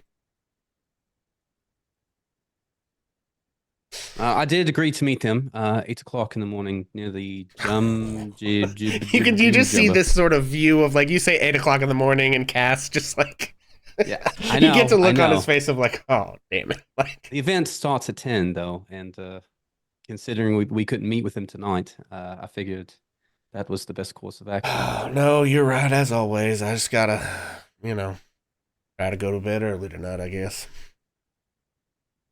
We'll get the coffee brewing early. Fair enough. Yeah, and then I think they continue to kind of like spend the evening searching around for, I know that Ace knows what we're looking for, and I don't know if any chance they have of finding any information about that. So yeah, so actually, I'm gonna have you both roll me a perception check at advantage because I feel like you are actively looking. So I think it's fair that you guys are both aware and actively looking for things. So feel free to roll that, and let's see kind of what comes about. Did you say with advantage? With advantage, correct. Oh, I'm stupid. Okay, I just roll another one. Yeah, you can roll another one. That's fine. I got a 21 for Kaz. Mine came out to 18. Yeah, so actually with a 21 and an 18, I think Kaz probably picks up on this a little bit earlier, but Orin is not far behind. You guys realize that while not like actively, you guys do have somebody following you. Not necessarily like, immediately behind you or anything like that, but like this is a pretty crowded place, and there's a lot of twists and turns as you kind of weave your way through these merchant stalls. And there's definitely an individual who has been behind you for a long enough period of time that it's no longer a coincidence.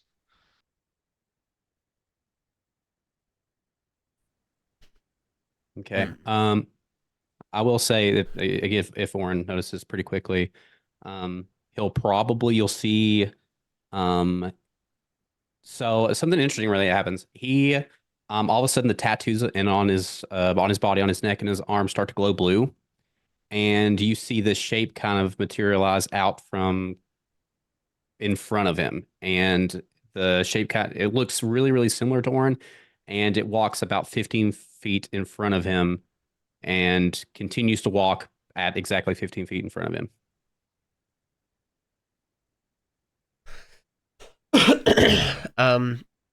Yeah, and I think Cass is going to try to sort of like conspiratorially say, like, I mean, what do we think? Should we try and like bait him or what?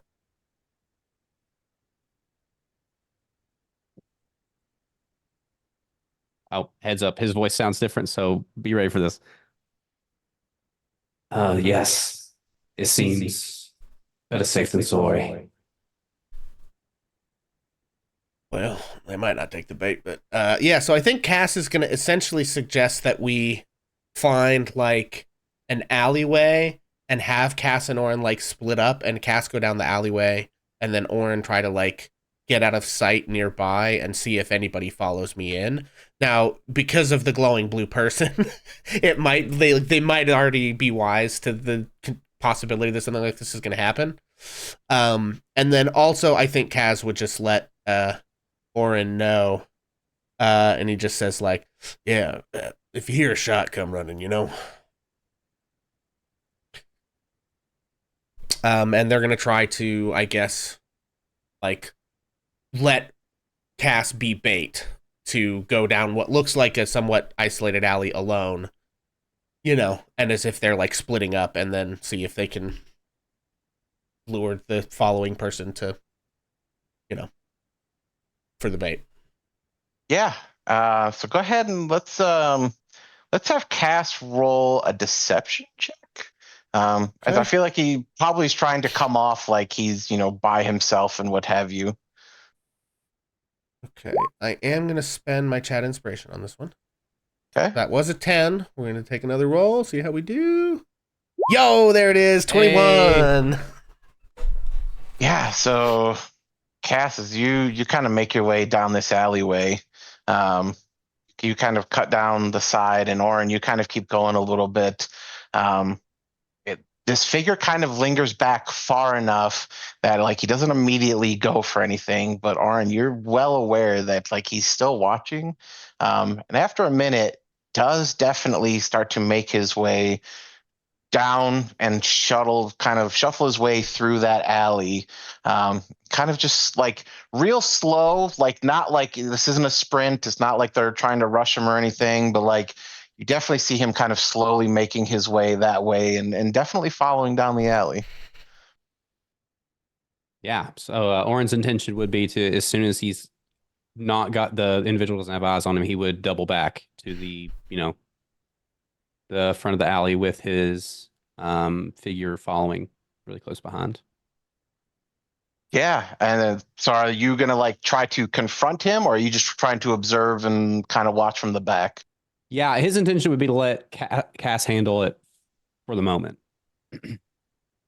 Yeah, so if I go into this alley, and sort of like seem to be wandering aimlessly or whatever, do I see this person like following me? Yeah, so I think, like I said, there's a small delay where, like, obviously they're, trying to stay a little hidden, but after a minute, you do see this kind of tall, shrouded, hooded figure, dark cloak, kind of, typical shady guy that is kind of making their way down behind you. Okay. So I think this is probably terrible. Cass's charisma is not that high.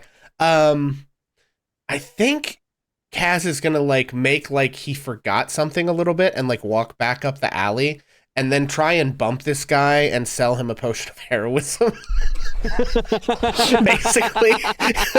So he's essentially gonna try to pull the exact same scam on this guy just to see what he gets out of the guy. How does he respond as Kaz approaches, right? He doesn't have any interest in like the selling the potion of heroism is purely a cover for attempting to get a read on this dude as whatever happens. Definitely also on the kind of like keeping a close eye on his hands. You know what I mean? Like if he goes for weapons or something, he's like. So what I'm going to have you do is twofold. So give me a performance check and let's see how well you pull this off. I don't have inspiration but also, anymore. just roll me a strength check and let's see how this plays out. Oh boy. No. Okay. Nope. That's not even the right roll, but we should take that. If that was a performance, it would have been a 4. Okay. Ooh. All right. So not good. But just a flat strength check. Yeah, just flat strength. Great. I'm also not that great at that, but that is better than an 18. So actually, truth be told, you were probably hoping for a lower strength check as Uh-oh. you bump into this guy with a little bit more force than you intend and end up like the moment you collide with them, they actually fall and you see 3 of these penguin guys that were stacked on top of each other as you hear just several dozens of glass bottles breaking all over the ground as they fall, and all of these bottles are broken, and the one that was at the bottom that was supporting the rest of them just kind of looks down, arms open, goes, "Oh, whole stock. Oh, we're ruined. What are we going to do?" And like the one in the middle stands up and goes, "Don't worry. I totally screwed this guy earlier for 1 silver. We're set." Oh, yes, the old 3 penguins in a trench coat. Yeah, okay. I guess Kaz looks at them and says, can I do any kind of like an insight check or perception or something? Kaz is looking for obviously some very specific things, right? That you, GM, Sure. are aware of. Do I see blades? Do I see poison? Do I see anything that makes me think Yeah, if that you want to these roll me idiots are a insight or front for something? investigation, Okay. either way is fine. Oh, that's not that great. 12 perception. I think Or with a insight. 12, I mean, they're very much like not armed. Okay. These guys, like, their whole shtick is basically that they just want to feel included, like they're the ones out making sales. But because of the way Jagao works at the festival, everybody's trying to make a buck. And they really thought they had something over on you in that moment. And they thought if they came back with way more potions, they could sell a whole shitload of them and make a bunch of money. Okay. All right. Lads. Nope, that's not the right voice. All right, lads. Sorry, gang. Oh, this is real bad. It's going to be. All right, lads. Here's what I'm going to do. Here's what I'm going to do, gang. I'm going to give you a whole gold piece to fuck off forever and never speak to me again. How's that? They kind of look at each other and then like lean in as they huddle, but like they're not even really whispering. Are you guys gold piece? That's like, I mean, but there's only one coin. At like, we can't all split one coin. I don't know. As the like one turns back and is like looking over his shoulder, like eyeing Cass up and down, as if he's gonna do anything, but he's totally unarmed and has nothing to even try and act on anything. And then they turn back in and whispering, "Well, we got 1 silver from earlier. We did get 1. If we get 1 gold, then 2 of us could have some. I'm not going to be the only one left out. I'm not doing that again. You guys took the coins last time. That's not going to be the way this goes." All right, They I got to finally turn hang around. on. Gentlemen, I got a better deal. How's this? And he pulls out 9 silver, and there's 3 of them. And he says, "This could be 3 silver apiece." It's like without missing a beat, they like look at each other for the briefest moment and then in unison turn deal, Yeah. as they all like waving their hand, like waiting for the money. Yeah, and he'll hand them the 9 silver. Now remember, leave me alone.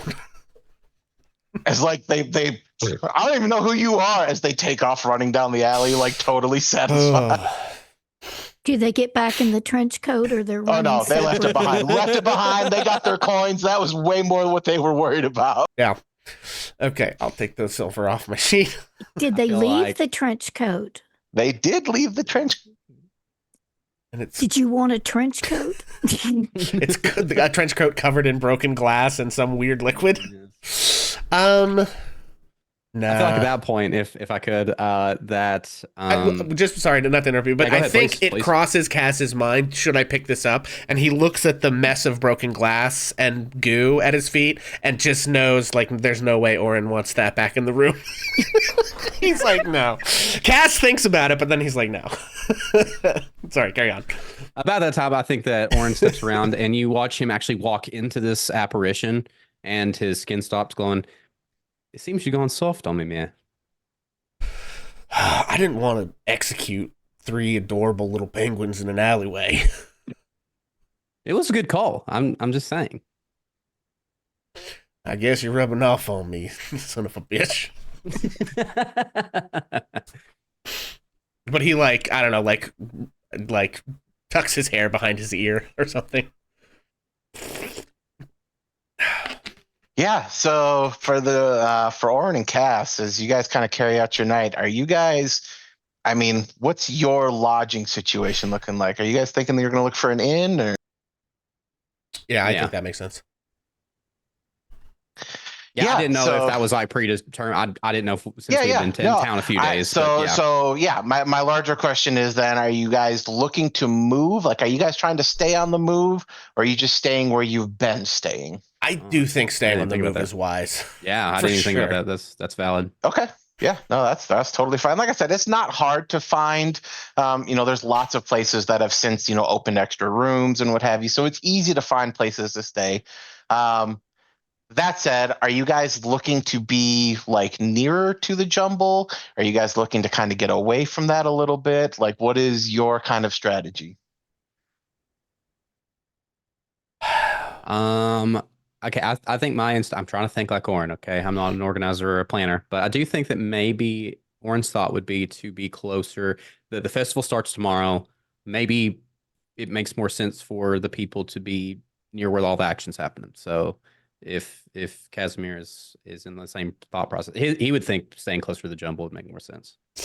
I And think also thinking of Kaz be like, we have to get up early already. At least we wouldn't have to go far. And I don't know, maybe this is a weird moment where Kaz is actually like, well, listen, last time I was here, he kind of like nods his head in a suggestive way, and said, not that kind of suggestive, but like, trying to intimate something. And he says like, so, if what we're looking for is here, maybe we don't have anybody to stay up and keep watch. So, if we're both going to be dead to the world, perhaps we ought to be a little further away, even if it does mean waking up earlier. If you'll find with that, then that also makes sense to me. Yeah. So I think Cass's like intention is to be less trackable, to be less where someone would expect him to be, So not like miles away, but just a little outside the range of what would be the like center of mass of this thing. Yeah, no, that makes total sense to And me. I'll say in this case, Orin defaults to Cass, considering this is kind of his whole spiel. Sure. So to speak. 100%. Yeah, so you guys are able to find a room. Again, I'm going to say it's probably in that same like 5 silver range for the night. For a room, whatever one of you choose to pay for it, assuming you guys are sharing a room. Again, not difficult to find. Meal will be taken care of for the evening.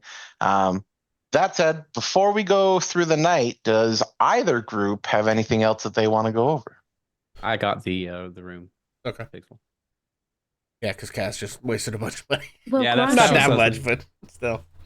Grasha would not have gotten dinner because she wants to be hungry for the pies. So, Like a room. and she probably going to scrunch up on her bed as much as a Goliath can scrunch up and sticks a thumb in her mouth and she goes to sleep for the night Love that. on the bed. I do think that Rhea will probably just end her night, and she gets down, takes out her little prayer book, and says, "Lady of hidden paths, soften the hours of sleep, guard wandering souls from fanatic light, from endless night. Let dreams weave new hopes, let passions stir in the quiet, until dawn unveils fresh beginnings." And then she'll go to bed.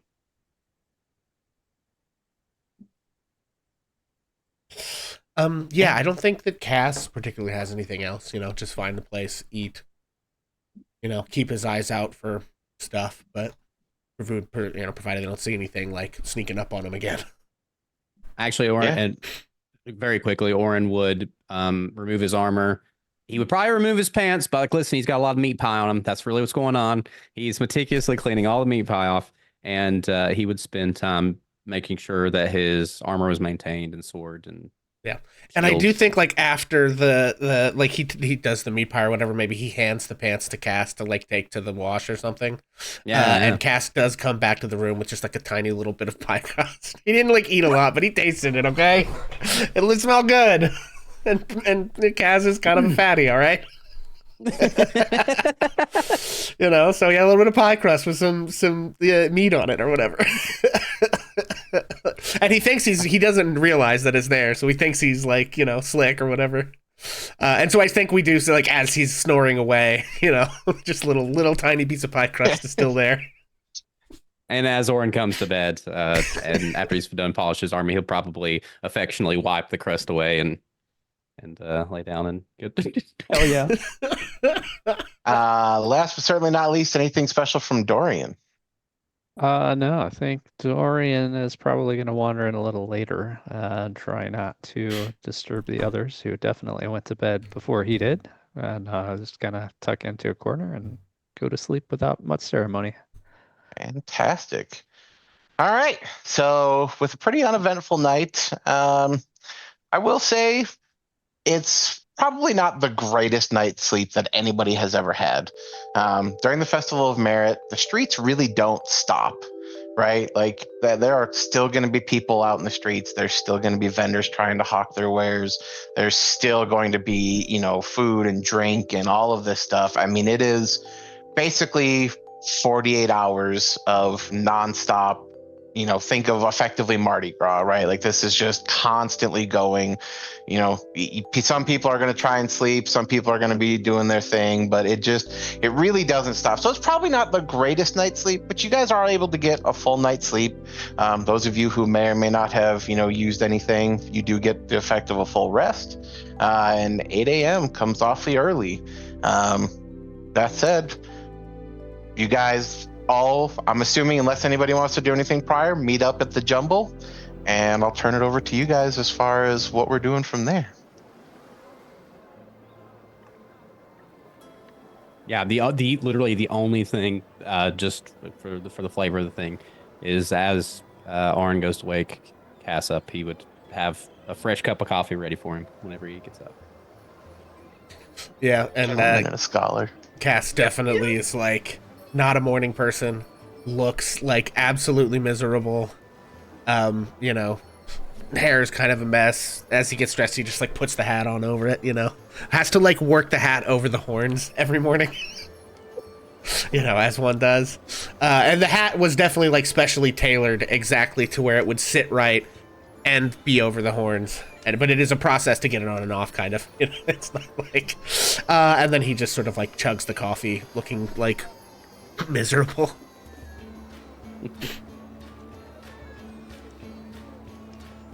Yeah, otherwise I'm good to have us meet up for breakfast. Yeah, so we rendezvous at the Jumble. What are you guys looking to do first? Top of the morning to you. How are y'all feeling? I hope you're feeling quite rested and ready to win. Well, I'm really hungry. When does the pie contest start? That's a great question. They didn't happen to include a schedule on here, did they? Hi there, folks. My name's Casimir. Good morning. Oh, that's right. We haven't met our newest team member. Lovely to meet you. My name's Rhea. Pleasure to Got a couple meet you, other folks Rhea. here. Well, hey there. My name is Grasha, and I'm a barbarian, but I'm a Goliath barbarian. I'm a woman. I'm the biggest woman Galarian that there ever was in our tribe. And you're just about the cutest little thing I ever did see. You're just almost cute as that other little guy over there. And how you doing, huh? Well, it's too damn early, but other than that, things Well, are I'm fine. looking to eat some pie. There's going to be a pie contest. I hope it starts real soon because I am so very hungry. Fair enough. And he sort of like looks over, I don't know who might notice this. He does a bit of a double take when he sees the last member of our party. Can I roll for perception? Dorian's probably stumbling a little bit behind the rest of the crew. I think he was still partying pretty late last night. So he will have kind of caught on to our new arrivals and heard the name and say, Casimir, Name I haven't heard in a while. That's nice to meet you. Yeah, nice to meet you too. What was it again? Dorian. Dorian. I knew Dorian once, I guess. Casimir once too. Uh, Looks. Well, we got some similar features. It's a long way from here. yeah. Here, look, he and I've got the same horns and tail. I was gonna say, how many tieflings named Casimir can there be, huh? Well, my name's Grasha. Have you ever known any other Goliaths named Grasha? Can't say as I have, Grasha. Well, it's just mighty fine to meet you. I got to find some pie. We got to check into this contest. Dear God, is there a schedule? No specific schedule. You guys just know that things start about 10 a.m. So you kind of just prioritize what you guys want from there. All right, well, I think it's about time we make sure Get up at 8 if we don't have to be there till 10. Because we're about to be planning for some things. And, you know, I'm a cleric. I've got some morning preparations to do, a couple prayers to say.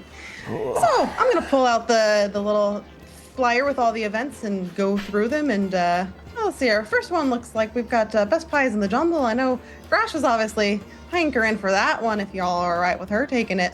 Of course, if anybody else would like to jump in. I mean, I haven't had breakfast yet. I could have a pie. All right, well, we'll get you some breakfast, but how about maybe not some pie for you? I don't know if your constitution's looking all the way up to it right now, Dorian. Well, thanks for watching out for me, I guess. Friendship, it's a beautiful thing. Hi, friends forever. So A I did one-shot have, wonder. Oh, go on. I did have a thought. The maze. Aye, that's the one we're up to next, aren't we?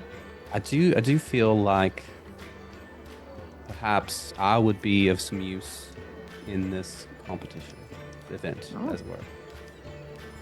Oh, That, go ahead, give me as your I mentioned- resume. I would be more than happy to go in with a team. As I mentioned yesterday, the unruly sort around seem to like to cheat. I do think that I have an ability that may help in this particular event. Oh, lovely to hear it. Is that The something rules that you... the rules are to not meet a dead end. Yes. Aye, Yes. one try. I think that I have something that technically would prevent me from hitting a dead end. Oh, that sounds lovely to me. Depending on how the timing of things go, we also might have had an idea about, you know, Grasha looking up over the maze for you, scoping it out a bit. Would you be down for that? But now don't forget that arm wrestling. I did say if time allows. However, if it doesn't allow it, I mean, I can give it a shot. I might be able Why to see don't we below. do this?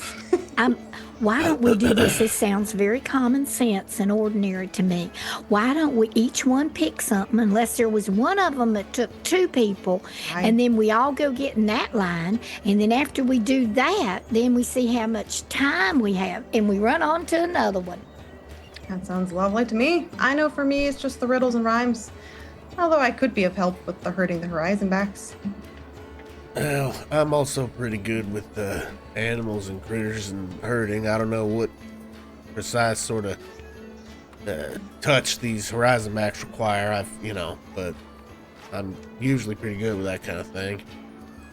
The one I'm not quite so sure about, wet box patty whack, harvesting rice patties. I suspect that's probably some fine motor skills that are required. And I gotta be honest, I'm not really the most dexterous of us. I could never claim to be a career farmer, but my father was a farmer where I'm from. So if we insist on somebody competing, maybe I could take my hand at that as well. That works for me, unless somebody else has slightier hands. Give it a Ain't shot, no- but it's not my Cass best. does sort of... Oh, sorry, go ahead. It's not my best, but I could try. Yeah, Cass Oh, as it does so like, happens. pull out his revolver and do a little bit of like flipping with it over his hand or whatever. He's like, What is I guess I also do okay. I don't know. Well, perfect, because it's a team of two needed for that one. Fair. Well, that's about the neatest little trick I ever did see. Look at you. You're quick. Yeah, well, in some cases, he sort of like pats his like stomach, which is not so small, and says, "In other ways, not so much." In all the ways that matter. All right. So, here's what I can tell you guys. And how you choose to break up or do things is up to you. I will tell you the pie contest and the riddles and rhymes are right in the same section of town. I can tell you the maze and the Eiffel on Plunge are right in the same section of town. The paddywhack is way on the far side, almost outside of town by itself. And the arm wrestling is on the opposite side of town. Okay, and what's with the horizon backs? That is almost right where you guys are, actually. So literally right here in the center of town. Okay. So the trick with the paddywhack then, gang, is that that's a long way from a lot of the other stuff and takes 2. Right? Correct. So I'm assuming that whichever 2 do the paddywhack will be tied up for a good chunk of the day. Correct. So that's So like then- we might be able to have those people do like one other thing, but not more than that, I'm assuming.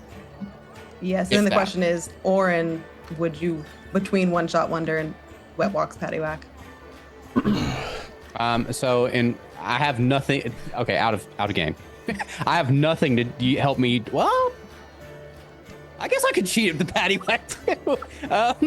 It just occurs to me. Yeah. I don't know. I'm not married to either one particularly.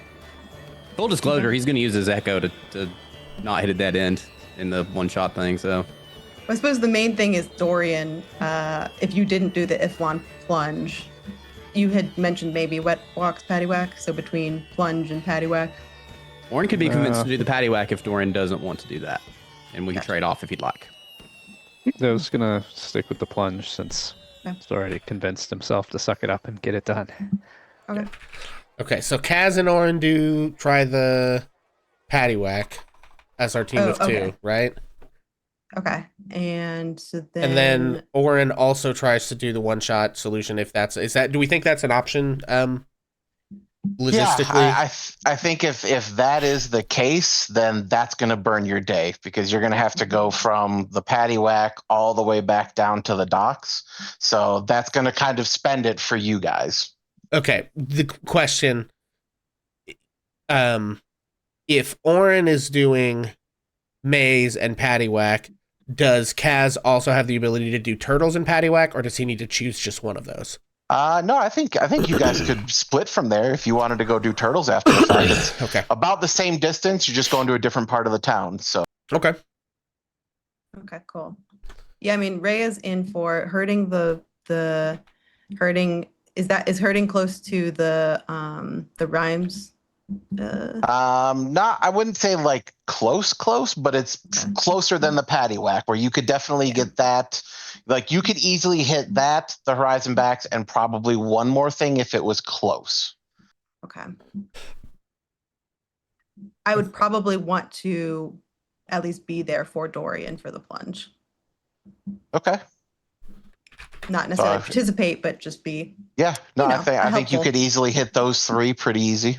perfect. Okay, so I'll go with Dorian. I'm not going to participate, but I'm going to, sidelines.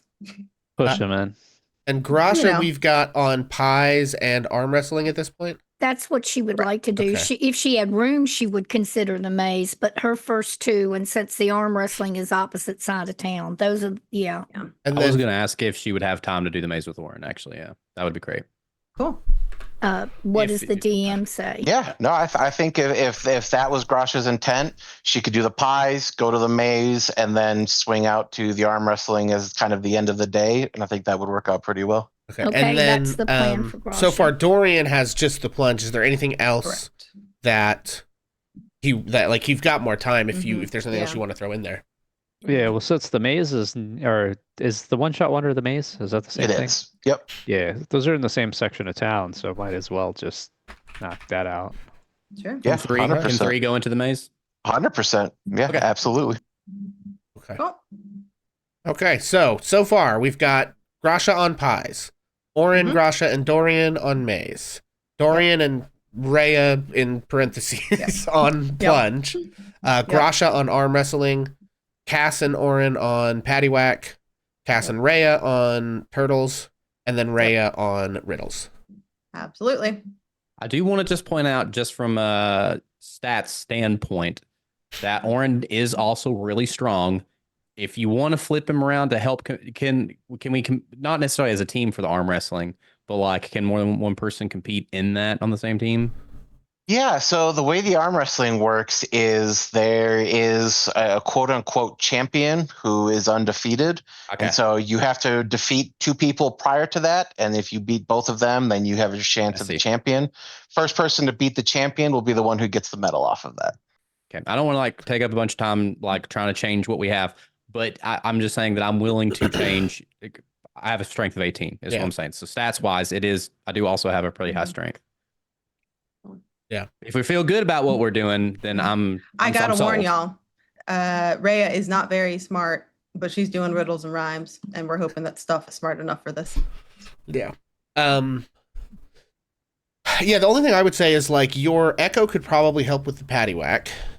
I think at what we had kind of discussed is like with the maze and the paddywhack. It's the only 2, yeah. Yeah, we would have to pull someone off, which we can do, but it would essentially mean, because the paddywhack takes 2, it means we need somebody else who has room in the schedule to jump in that spot. Right. I will just, well, what I was going to say is if that's all he has time for, I could pull off of the maze if you wanted me to also participate. I'm asking what y'all, I'm cool with just doing the paddywhack and the maze. That sounds great to me, because I think I can use my Echo in both. I don't necessarily think I can use my Echo in the arm wrestling and get away with it. Yeah. So if you guys are cool with it, I'm cool with it. I just wanted to bring it up to, just speak from a stat standpoint that I do also have an 18 in strength. So. I do think that at this time, Rhea, sorry, go ahead. How close is arm wrestling to the plunge section? Opposite side of town. Okay. I would like to just go ahead and throw out, this morning as I was doing my daily prayers and thinking about what spells I would like to use for the day, I might have brushed up myself on a couple of ones that could give us an advantage. Might be able to, blind or deafen somebody or command somebody to do something they don't want to do, or might even be able to temporarily enhance an ability for someone, should you feel you need a little extra help. Sounds better than what I got, but I got a few tricks as well. Oh, what tricks you coming with today? I'll have to find out. Fair enough. Don't have to show your hand. I'm just offering to help if anybody would like it, Maybe we make a little code word or something. Always wanted to have a code word.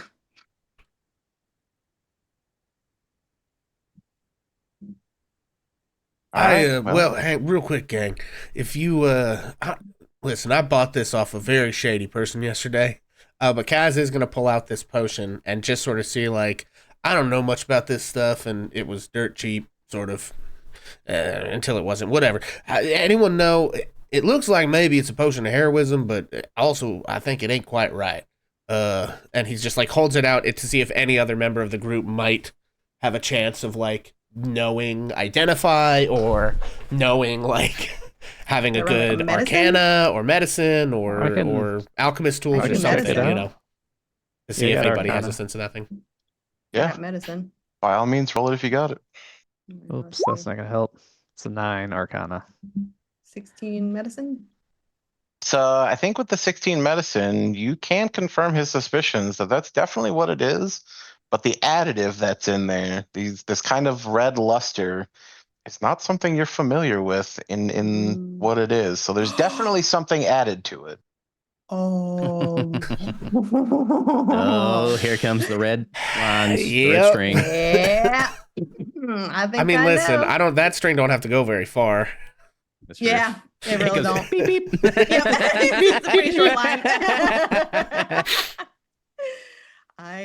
Do you think that... Stay tuned to find out. Well, my question was going to be, okay, I guess you did say that I wouldn't know what the red luster is. So, okay, that'll answer it. Yeah. I think that, she'll relay that, but I feel like we're pretty good. Fair enough. Yeah, without us knowing 100%, I don't know that I trust it. But somebody wants to volunteer, I ain't gonna say no. But I think we need maybe a professional to take a look, which I don't think we got time for today. Oops. Yeah, so here's what I'm going to do. I've kind of loosely placed people roughly where most of these events are, and I'm going to kind of work through the list. My question to you guys is, given the time frames that we're on, like the constraints that you guys are in, are any of you making it a point to be there to watch someone else compete? Or are you kind of just like, I want to get to my thing to make sure I get it in time and don't miss out on that chance? Okay, Yeah, that's Dorian Grasha would- right there. That's what Grasha wants to do. Correct. Yeah, and so Grasha would be right here, of which Rhea would have to pass, and Orin and Cass would have to pass. Dorian would probably take a different route heading down where he is, so I don't feel like he would probably be right there. But the rest of you would kind of be right in that area if you wanted to stop for a little bit to watch her compete. But that's up to you guys. One question for how the scoring works. Let's say Yes. like both Grasha and I win the best pies in the jumble at separate event times. Are those extra points, or is it like just per team? It is a per, so they would be extra points. It's kind of like if you get a medal, your team is awarded X amount of points for any one Got it. thing. Okay.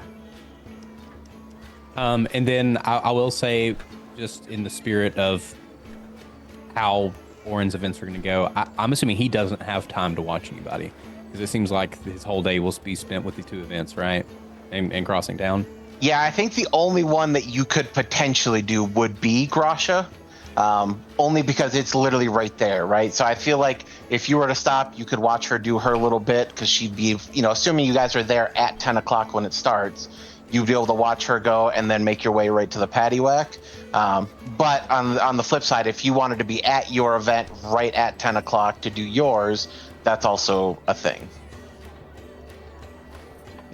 So if he understands that he has time, then that's different, I guess. But yeah, so I think you would have the idea that like you're going to have a little bit of buffer time unless something comes up, right? So while in and of this process, if something else were to waylay you for whatever reason, then you're going to be running up against a wall and like either have to find a way to get there faster or something of that nature. But like, assuming everything goes, as expected, you're going to have some buffer time that if you spent 10 minutes here or there, you're fine. But if, something significant were to hold you up for whatever reason, then you're going to be in a buffer. Okay, so then immediately Orin has this flashback to yesterday afternoon where two little goblins ran into him with some pie. And he's going to be like, well, I'm off. Because the thought of being late drives him bananas. So, Fair enough. Rhea, are you stopping with Grasha, or are you making your way further? Oh gosh. Oh, that's so hard to say. I think she is going to stay with Grasha. Okay. Is Grasha doing the pie eating contest right now, or arm wrestling? Pie eating. yeah, it's pie eating, maze, arm wrestling at the end of the day, right? Yeah. And you could come with me to the pies, Dorian, because I'm going to go with you to the plunge too. I think. Okay. Yeah, no, I think that's fair. If you wanted to take the other route and still be there, that could totally be feasible. Cool. Okay, well, that said, then, we're going to start at, since Grasha skipped eating, we'll start with the best pies in the jumble. As you guys make your way closer to this kind of alcove where this massive horizon back is, just the savory sense of the meats and pastries and various spices just flood the streets. I mean, it is just everywhere, and you can't really escape it.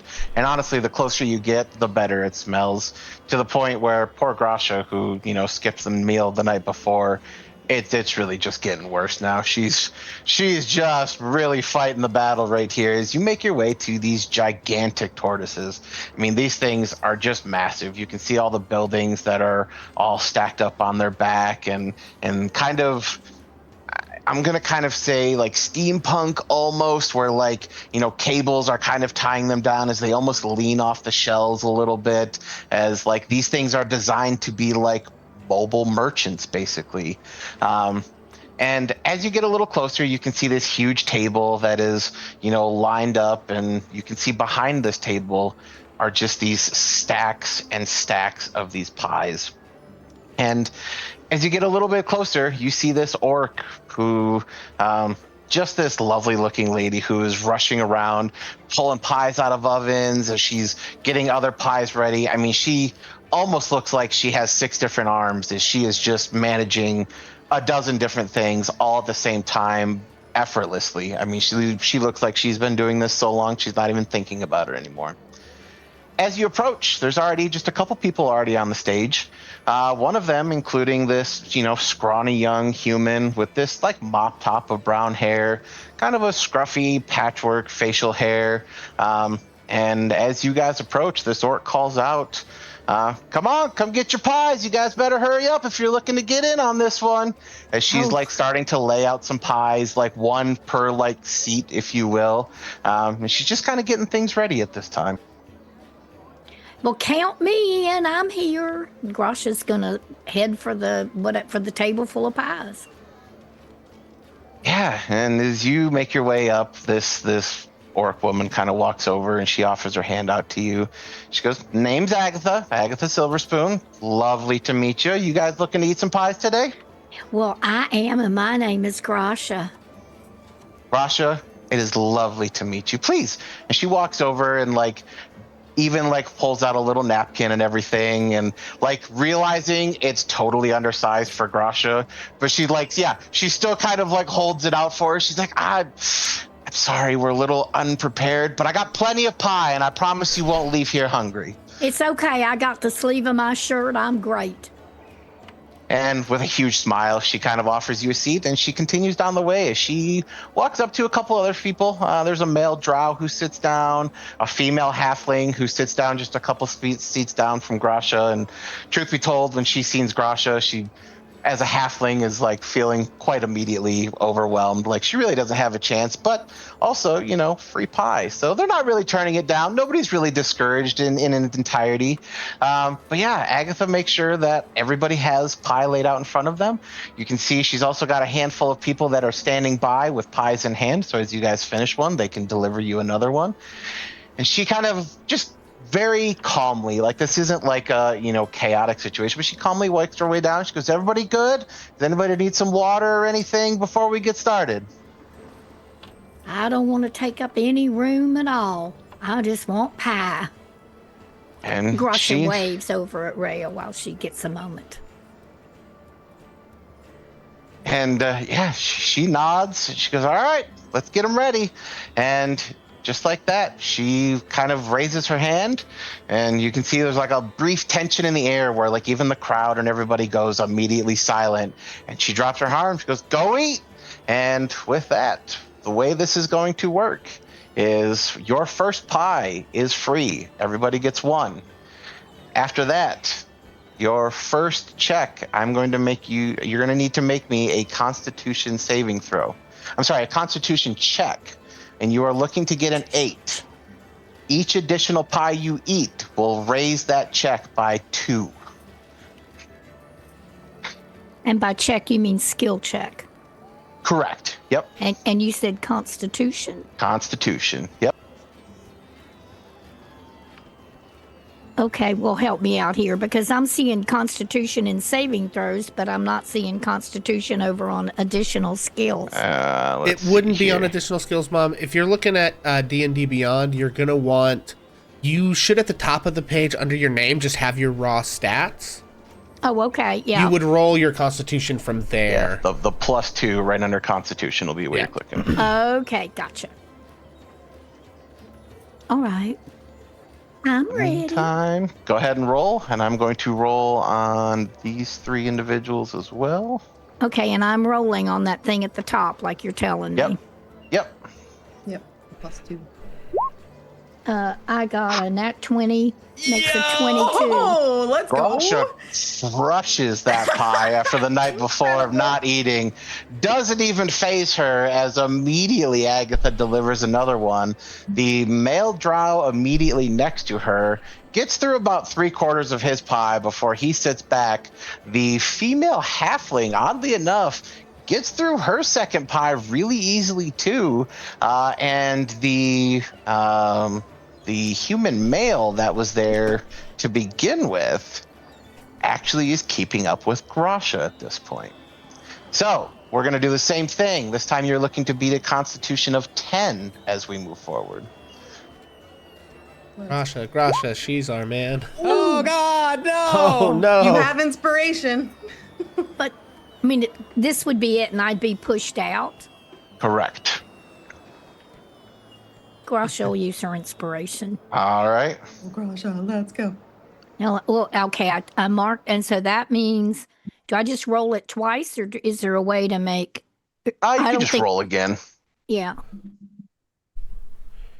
So how close are spectators to what's going on there? Now, wait a minute. I'm getting confused here. Probably 5-6 feet back. Like there's enough room that, enough people, like they're not right up on the table, but like enough that they can all see the area. So, All right. is that my so- original constitution is there that was the 20 plus Uh-oh. 2 Hang on, real and quick. the 4? We had 2 people give it to Grasha. Skynet, do you want those points back, or do you want to give inspo to someone else? Sorry, and carry on. Okay, my problem is I'm not sure if I rolled or I didn't roll. Go ahead and roll one more time. So I don't click see a here, roll. the I did need constitution. to. Yep. Oh, wait a minute. I'm hitting the wrong thing. That's what it is that I'm not. Ew. Oh, There she is. 21, another nat 20. Yo, I can't almost. believe I did that. And I got my inspiration back. All right. Yes, And you do have so- inspiration, chat Yep. inspiration back, not your Oh. DM Oh, inspiration. okay. Okay, I put it in the wrong place. Okay, thank Yeah. you. All right, well, remember Dorian's- that.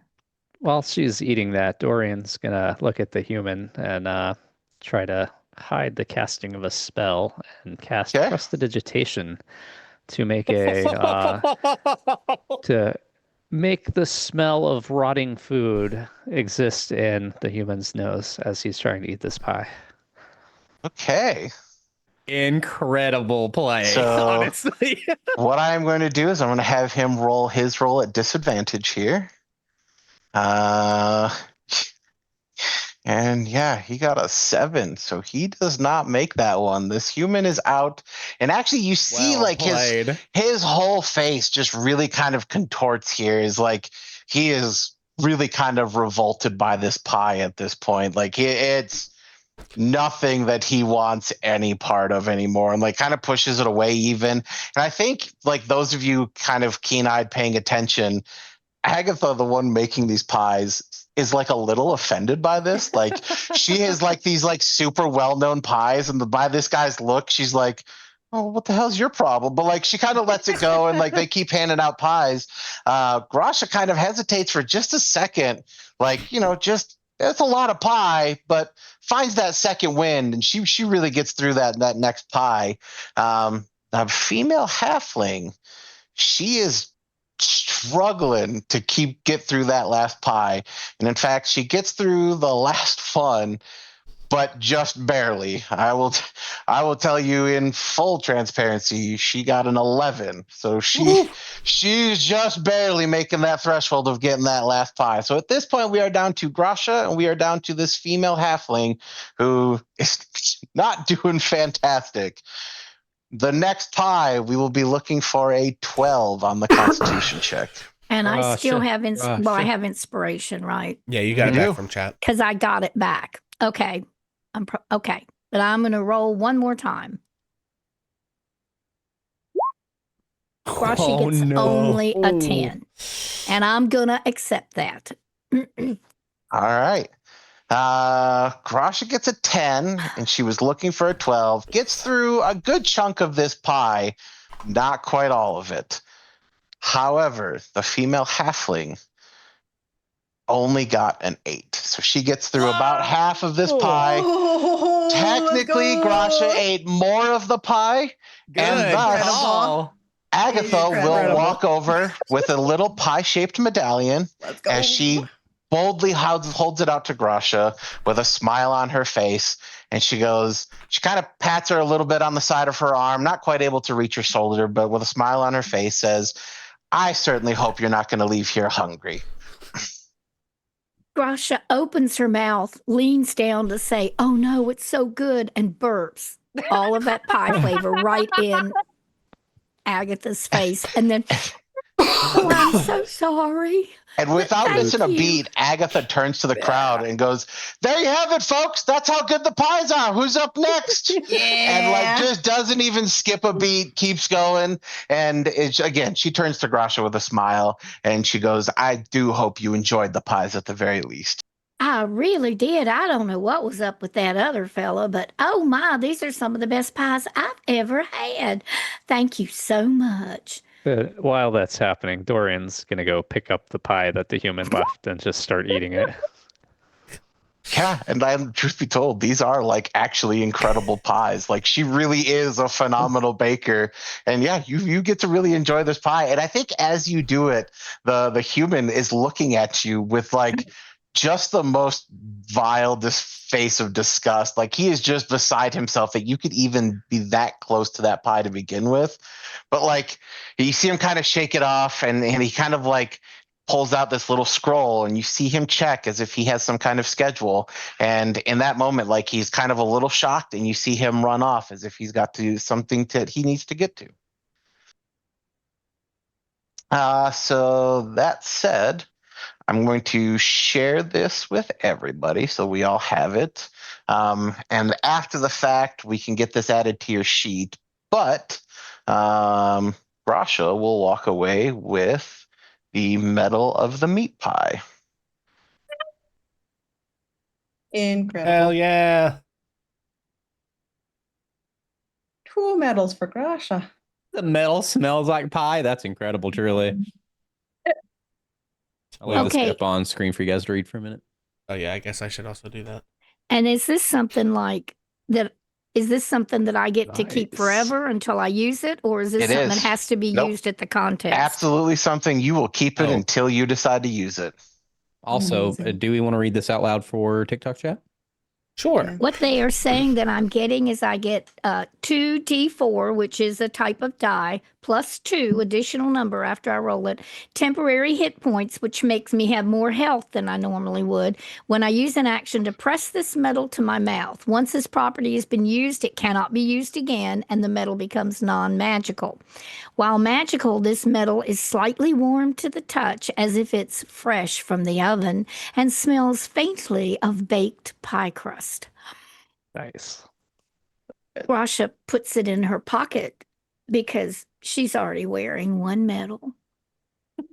Got too many medals. And she, now, does she have to go directly to the arm wrestling thing, or does she have extra time? No, I think you got a little bit of buffer time. Like I don't think you need to race over that way. That said, there was talk that Grasha was going to go to the maze and then arm wrestling. Well, if I that's have the time, case, yep. yes. And That was what I was asking about. Yeah, if that's the case, you can absolutely do that. In fact, it's going to be kind of on the way. Like I said, just down the lane here is actually going to be Rhea's event of the riddles. In which case, that's kind of on your way down to the maze. So if you guys want to stop with Rhea, you can as you guys make your way. That said, I'm also going to point out, Rhea, as you make your way down that way, just as you approach, you do hear the gentleman running this area congratulating. It's this elderly goblin. He's got these blue robes as he kind of presides over these 3 tables. You hear him congratulating this figure who I think immediately strikes a chord with you without any names or anything being said. And he's kind of ribbing him a little bit. He goes, well, it took you 1 extra guess, but you got there at the end. Congratulations to you and your team, as he hands him one of the medals. This figure quickly conceals it into his robe. And again, without really much conversation, it kind of slowly starts to make his way off, kind of heading roughly towards the maze and or the plunge area. Interesting. Okay. Yeah. Noted. I'm glad I'm already planning to go. I think Yeah. Rhea is probably she doesn't look she looks a little bit determined. She kind of like takes a deep breath and probably before walking up is probably gonna say again just like a little prayer under her breath of to the Moonweaver, Mistress of Illusions. Are you doing anything when you do that? Like, are you gripping like a holy symbol or Yeah. anything? Okay. Yeah, I Yeah, have. I think as you do that, the elderly goblin who's running this actually takes notice and kind of gestures to you. He goes, "Ah, an individual of faith, much like myself. Well, I hope that your chosen path watches over you as they've watched over me." And he presents him this table in front of you. He goes, "When you're ready, please step up. I'd love to see how you handle this." Does he have any holy symbol on him? Right now he does not. Right now he's dressed in these like very lavish blue robes. Okay. Likely more show as he's kind of, in front of this, you know, putting on a show, if you will, less prepared for like adventure kind of thing, but like very much just kind of like, if you're walking down the lanes at a festival, this guy trying to call people in and do the whole gambit of things. Got it. Hi, my goddess happens to be the Mistress of Illusion herself, so cunning is kind of our thing. And you see he's kind of tilt his head. He goes, "Really? You know, and like he kind of like is kind of strokes his ego a little bit as he kind of like cocks his head a little bit. He goes, I've never seen it myself, and I don't know how much truth there is, but they say she has a special place here. She long time ago, before all of this, as he gestures around to like the entirety of the city, he goes, they say she used to have sacred grounds here. Again, nothing I've ever seen, and nothing that anybody's ever pointed to me. But stories are stories, and they all start somewhere." Oh, blessings be. Well, perhaps this is certainly the place for me to be then. Let's hope that she hears my prayers today. And he kind of smiles and with a kind of comforting nod, he goes, "I'm sure she's watching over you. I don't think you have anything to worry about." As he gestures towards the table, he goes, "Step up. Let's see how you handle the first one." All right, here we go. And You as you go, make your way girl. up, on the table, you find on this particular table in front of you is a locked wooden box with 4 metal keys in front of it. On the placard beside the box is written the following riddle in common: bronze, copper, silver, gold. Ancient ones from tales of old. Match the key to the box's lock. A mistaken choice begets a shock. Okay. Are the keys all the same shape? The keys are, in fact, all the exact same shape. However, each of them made of a distinct metal. Correct. That makes sense. And the box is just a wooden box, so it's not like a colored box in any way. Yeah, it's a pretty simple box. But that said, as you look at it, kind of a closer examination of the box's lock reveals that it's kind of shaped to that of a dragon. Uh-huh. Yep. Uh, um, oh God, what distinctive features? Are there any? Can you describe what the dragon looks like? The dragon on the keys themselves, pretty tame, right? Nothing really distinct. Okay. Your pretty typical wings are kind of the head of the key. The bodies are all the same, what have you. But I will say, as you look at the box itself, the kind of there's like the wooden portion of this small chest, but the rest of it, like the metal bands that would hold the outer frame of the box, seem like they're maybe sea themed, like waves, or kind of crested in a certain fashion. And I don't want to interrupt, but Dorian, you have chat inspiration. Oh, thank you. Is there anything on the box that looks like a dragon's treasure hoard? I don't think so. Not on the box itself. Okay. Crap.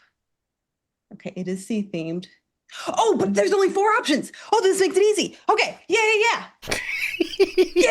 Yeah. Okay. All right. Whew.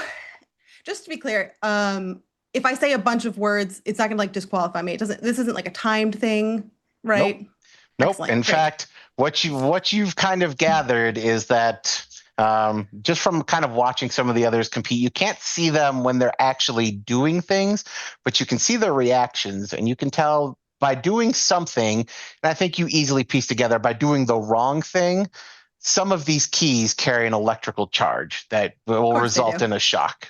Of course they do. I think Ray is gonna say to whoever's listening, I don't know, maybe just to herself. Funny story about this.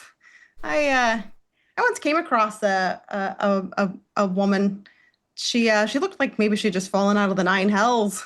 She looked a little bit lost, like she didn't quite know exactly what planet she was on anymore. Seemed a very nice lady. Noble, I think. A long name, certainly one I couldn't remember. Also very tall.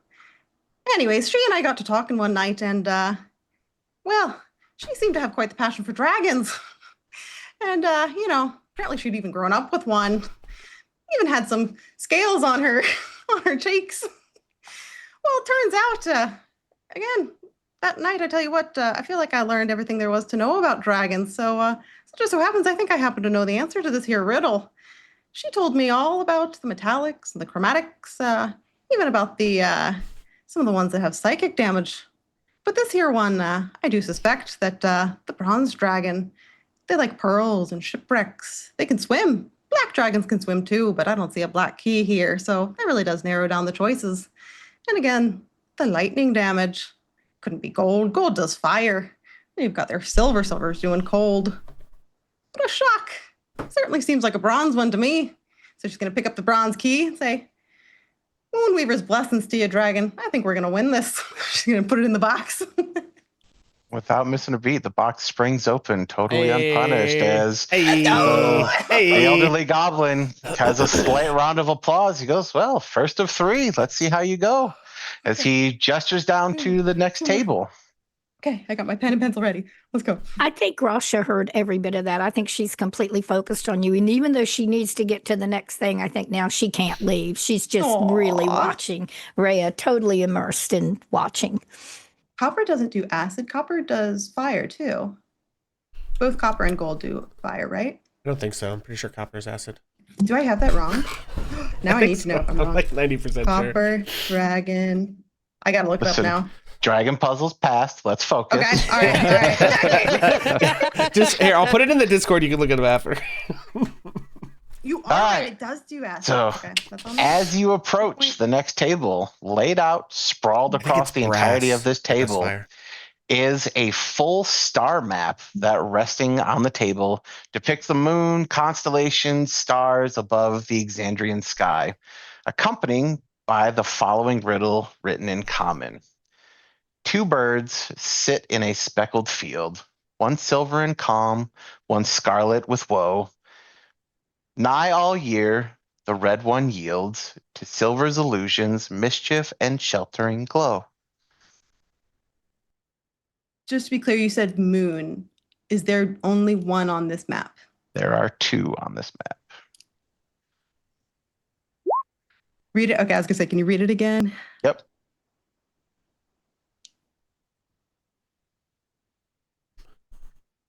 What? And sorry, what were the instructions again? Or is it just that? Just the 2 birds in a speckled field, one silver, one calm. Am I supposed to point something out on the star chart? You are supposed to point out something on the star chart. Okay.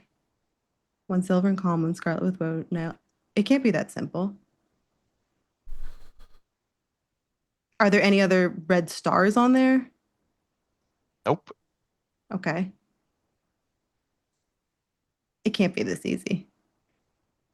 Meanwhile, I'm sitting over here like, Well, this is literally made for Rhea. Yeah, Let me fair tell enough. you. Okay. Well, again, she can't help but talk. So I think she's gonna open up her prayer book and And one of the early chapters in her prayer book. And she's gonna open up, and again, just to no one but herself, just go. Before the first dawn rose, there was the quiet, and in that quiet she wove the first dream, a silver thread stretched across eternity, that mortals might remember what it is to hope. Thus did the moonweaver form Catha's silver light, so the lost may always find their way home. I do believe I should be pointing out these two here moons. And she's going to point to Catha and Rudis. Yeah, and the elderly goblin kind of chuckles and goes, I had a feeling out of all of them, you'd get at least this one. Now that I think about it, I really thought these were a good set of riddles this year, but I mean, first the guy before you gets them and he only misses one guess, and now you've aced my first two. Man, maybe I'm not as quick as I thought I am. Let's see how you do on the last one. Okay. I'm so scared. Please be easy. Please be easy. No pressure. You make your way to the last one, and on the table is a row of 7 small bottles filled with colored liquids, and the following riddle written in common. 2 of us are brewed from blight, and always sat to purple's right. 3 are juice, 1 burns like flame, and no 2 colors taste the same. Even flasks hold naught but pain, and shade of sky will leave a stain. Though tasty are those at each end, neither is the winner's friend. A puzzle of the keen and wise, drink the light to claim your prize. I'm going to need to draw a diagram. Brought a notebook just in case. Okay, we've got, and just to be clear, it's logic. Actually, this one I do think that is true. Are these clear bottles so I can see the colors? You can, and I can tell you Beautiful. the order of the bottles is going to be... Hold, I gotta put my bottles on the sheet. 2, 3, 4, 5, 6, 7. Okay, I'm ready. Okay, so you're going to have purple, Okay. green, blue, white, purple, green, red. Okay, so I know it's not 1 or 7. There was something about even numbers. Shade of sky will leave a stain. So that's the blue. So 3 leaves a stain. 3 are juice, 1 burns like flame. So there's a flame when no 2 colors taste the same. Something about purple. Always 2 of us are brewed from blight and always sat to purple's right. Oh, so green is blight. Blight. Green, blight. Okay, so it's I don't think it's gonna be blight then, unless because there wouldn't be 2 if I'm only choosing 1. Okay. Always set to purple. 3 are juice, 1 burns like flame, and no 2 colors taste the same. Shade of sky will leave a stain. Even flask. That's right. Even flask hold naught but pain. So it's not 2. It's not 4. It's not 6. It's not 1. It's not 7. So now we're between 3 or 5. Is there anything else about 5? 5 is purple, and there was something about. Okay, so which ones are juice? There's 3 juice, so it's not. 2 is not juice. 6 is not juice. 3 is not juice, so it could be purple, white, or red are juice, but there's only 3 that are juice. Oh no, white wouldn't be juice because that one hurts. So 4 is not juice. So it could be 1, 5, and 7 are juice. So both are juice. 3 are juice. 1 burns like flame, and it's not 1 or 7. Drink the light to claim your and flame light. Is that okay? Hold on. Okay, so 5 would be juice. 5 is juice. So 1, 5, 7 are juice, but 1 and 7 are not for winning. 4 is not because it's even number. 3 is the only other. It could so 3 or 5 actually. I'm looking at either 3 or 5. Stain. Drink the light. But blue, it's sky blue. Because it's sky blue. It's not like sun blue. I guess the sky isn't always light. So yeah, it's got to be the 3 are juice, 1 burns like flame. So if I feel really certain that 1, 5, and 7 are juice, And I know it's not 1 or 7. Oh God, I don't like this. Okay, all right. And it was, and no two colors taste the same. But purple and purple could taste the same. Oh no, that makes me nervous now. No two colors taste the same, but 2 are purple. 5's purple. Does that mean that they taste the same? But I want one that tastes like flame. I'm just curious, and I don't want to help this because I'm not there. What are the 2 colors that are left? Well, so Because I'm not following the process. Is all. Sorry. I'm just curious. No, I you're have good. this crazy like psycho diagram. I'm trying like. Okay, Listen, so it ain't on me. I know 1 and 7. I think 1 and 7 are the juices, because juices wouldn't be. Oh yeah, so I know 2 and 6 are blight, which burns. All even numbers are bad also, so that would mean that the white one would be bad too, right? Yeah, because, well, I guess it could be pain. I mean, it could be pain. 1 burns like flame. Oh, shoot. Maybe I have this wrong. Maybe 4 burns like flame. Oh my gosh, I'm so lost now. So I will tell you, you can make an intelligence check Okay. to get a hint about them. Alternatively, given your situation, if you would like to make a religion check, you may potentially gain something from that. Curious. Okay. Yeah, I'm going to do that because I'm really nervous that I'm wrong now. Yeah, let's do, we'll do a religion check. Please, please, please. Oh, that's not going to be enough. In the spirit of cheating, since Dorian's watching, can he also make a check? I literally wouldn't let, if Rhea saw even the slightest bit of Dorian moving, she wouldn't let it happen. It's really important to her that she feels like she can do this. She's going to use her inspiration for the religion check. That'll be better. 18. 18 will get you. I think as you look at these bottles, the 5th one and the 1st one are both the same color, and those colors glow a little bit brighter to you. Oh, I was right. It is 5. It's got to be 5. Because 1 was not the winner. Right. Shade of Scarlet, and though tasty are those at each end, 1 or 7, neither is the winner's friend. So it's got to be 5. Okay. Oh, we're going all in, friends. 5, please. Final answer. So you drink the bottle in the 5th position. I don't like the way you said that. Drum roll, please. I'm just verifying. Oh no. Yes. You take a drink and you feel this warm sensation start to fill your stomach. Yes. And in that just moments after, your skin starts to emit this kind of silvery shining light that I think Rhea is almost familiar with. And it lasts just a few seconds. However, for Rhea, I will tell you in the final fading second, as that silver light fades, there is a flash for a brief moment that I think probably only Rhea catches of a different colored light that is not of the silver nature. I think Rhea feels quite pleased. She has a big sigh. Oh. She might have actually a little bit of a tear. And I think the elder goblin kind of shaking his head, he goes,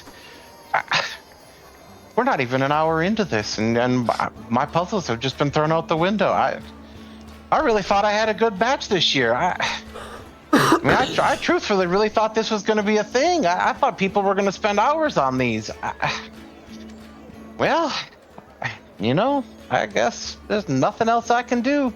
He reaches behind the counter and he pulls out a small medal that I will again share with everybody as he hands it over to Rhea. Holy moly, I'm sweating. My palms are so sweaty. That was so stressful. Knees weak, Yeah, arms Dorian. sweaty, palms sweaty. I'm freaking I don't know my mother, but her spaghetti's on my sweater already. Spaghetti's on my sweater. Would you like to When I read tell your- you, I studied for the dragon because he did give me the hint last night that one of them was going to be about dragons. So I literally was studying dragons last night. Funny. Grasha literally jumps up and down. I hope she doesn't hurt Yeah. anybody in the jumping up and down. Do I need to do a check?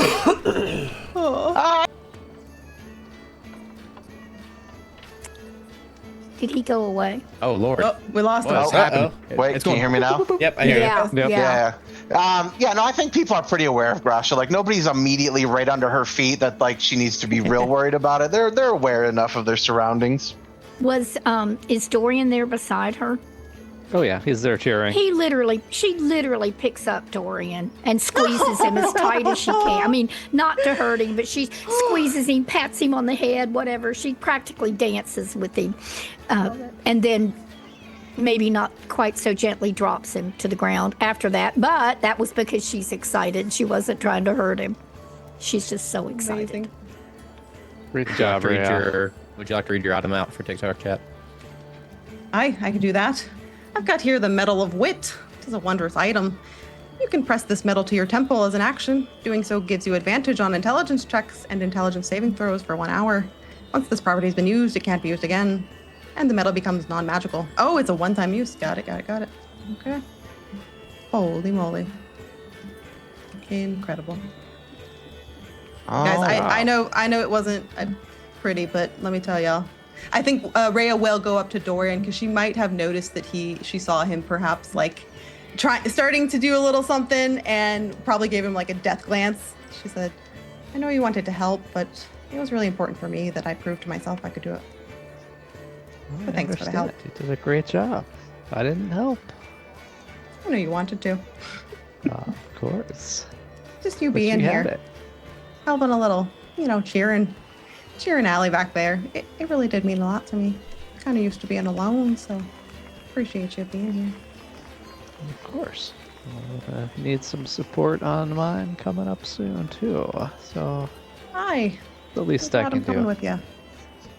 Speaking of, I think we head to the Eiffelon Plunge next, and then we will double back towards the one shot here, just giving our timeline wise. So as we kind of head down that way and get down to the docks here, you guys see that down the ways from the river, there are several people gathered kind of on the edge of the pier, several of them arguing among themselves and kind of venting their ire at this spry goblin who kind of responds to their anger with this amused expression. And suddenly this brash voice cuts through the chatter. Dorian, this voice is incredibly familiar to you. As this blue-skinned woman kind of pushes her way through the crowd and stands protectively in front of the goblin, yelling, she's not going to say it again. If you're here with the team, only one member of your team can participate in the challenge. The rules are clear, and if you can't handle it, get off the pier.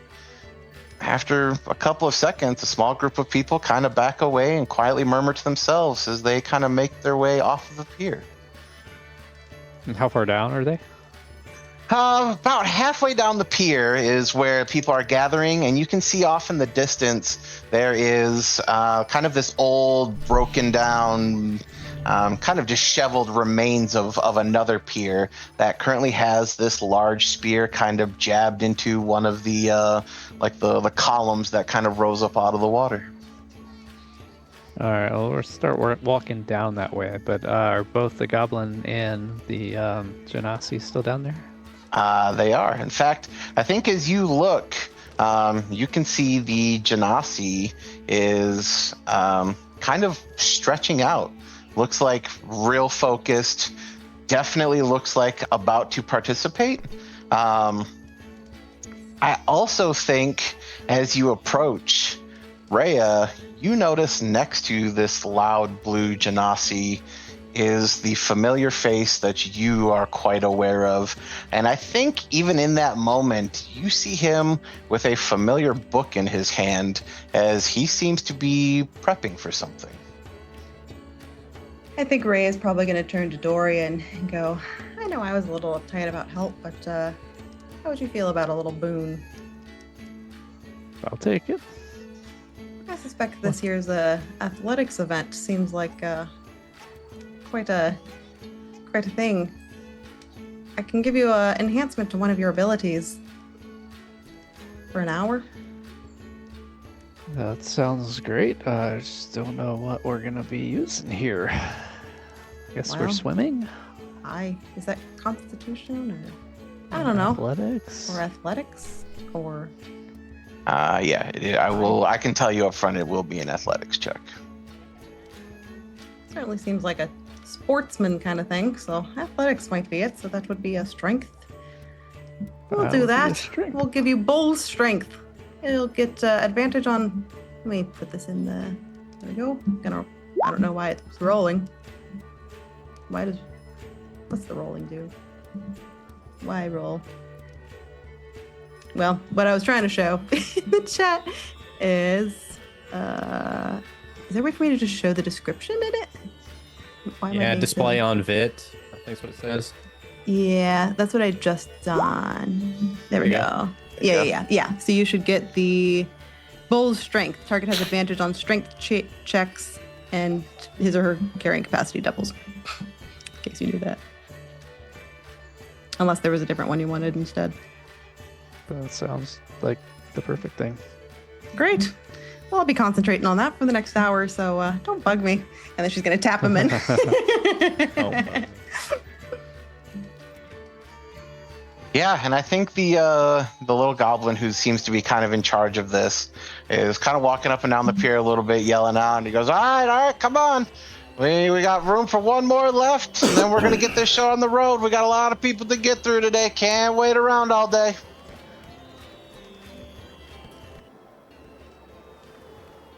And he kind of makes his way back, and as everybody's kind of stood at the pier, a lot of people stretching, he goes, all right, everybody listen up. Pay attention. I'm only going to say this once. You guys are going to dive in the water. We're going to race down.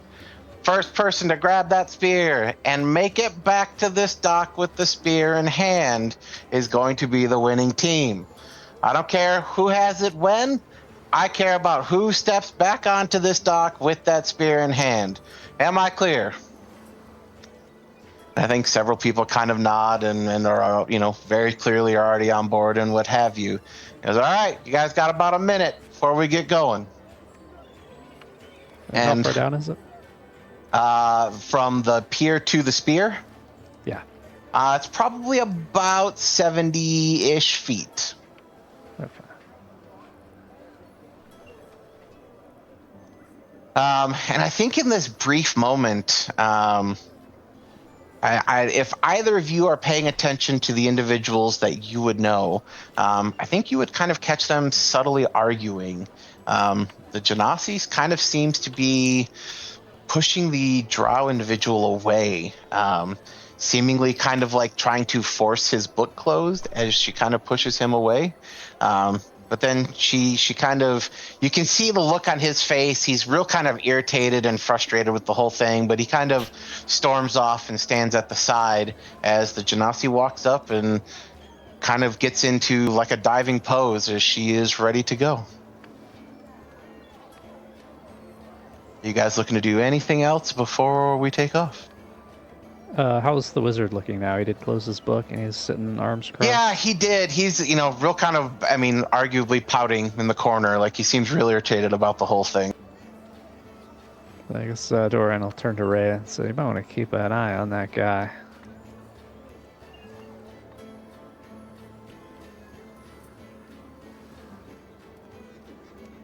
See, Ray's got like a little bit of a, I don't know, kind of distant look.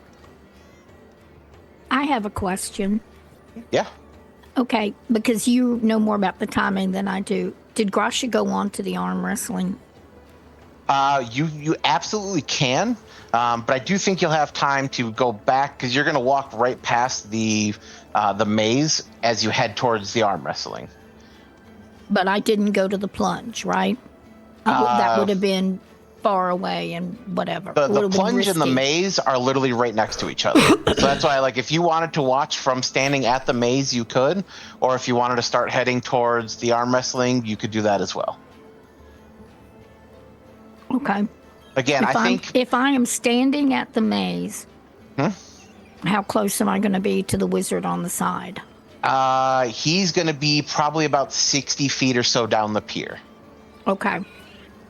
I'm going to stand and watch a few minutes from the maze, at least watch him jump in. Sure. Yeah, and so with that, the little goblin who's running the show blows his whistle, and everybody dives in. There's the genasi, there's a male orc, there is a female human, and a male goblin, and then in addition we have Dorian.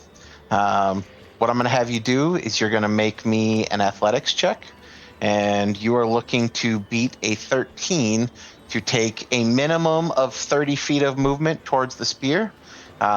If you have anything that would let you go further than that, that's, totally within the realm of whatever's going on. Or if you have additional plans, feel free to shout that out. Does swim speed matter? Yeah. So in this instance, if you have something that gives you additional swim speed, it would add on to that. Yeah, so Dorian's base swim speed is 40 feet. Okay. Yeah, then assuming that that's what you're looking to just take your full swim speed, and you pass the athletics check because you are swimming against the river as you make your way this way. Gotcha. So assuming you pass the athletics check, you'll get your full 40 feet. And that's with advantage because of the spell? Is that right? Absolutely with advantage. All right. Can you dash with swimming? Oops, that was not with advantage. So in this context, we can't dash. Otherwise, normally you could, but just within the context of the competition. Okay, yeah, there. Yeah, so it was a 16. Yep, 16 will absolutely beat the check. Let's go. Let's see. The male orc does not pass his check, so he does not get his full. He gets 15 feet of movement. The male goblin makes his check, but will only get 30 feet. And the genasi will get her full 30 feet. So the goblin and the genasi are not far behind you, but assuming you pass your next check, you will be the first person at the spear. Don't water genasi have more swim speed than that? She normally would, yes, in normal conditions. Interesting. Gotcha. Huh. All right. Taking the dub. Nice. All right. So I'm in the lead. We got somebody at 30 feet and then a couple of people straggling behind that, huh? Yep. All right. Quick question. You can cast cantrips while concentrating, right? Yes, but as long as it's not a leveled spell. Yeah, cool. No, you can still cast spells while concentrating. I don't think so. Not a new spell. I don't think a leveled spell you can't. Like an actual hard spell, I don't think you can do while you're concentrating. I could. I'm pretty sure you can. You Oh, can. you can? For sure. Can you? Oh. Okay. Yeah, you just can't cast Okay. another concentration spell. Oh, okay, cool. Oh, You perfect. can. More You'll options. just lose concentration. Well, yes, right. You can't Yeah. maintain the OG concentration and Yeah. the new one. Yeah. Yeah. Mhm. Oh, that's good to know.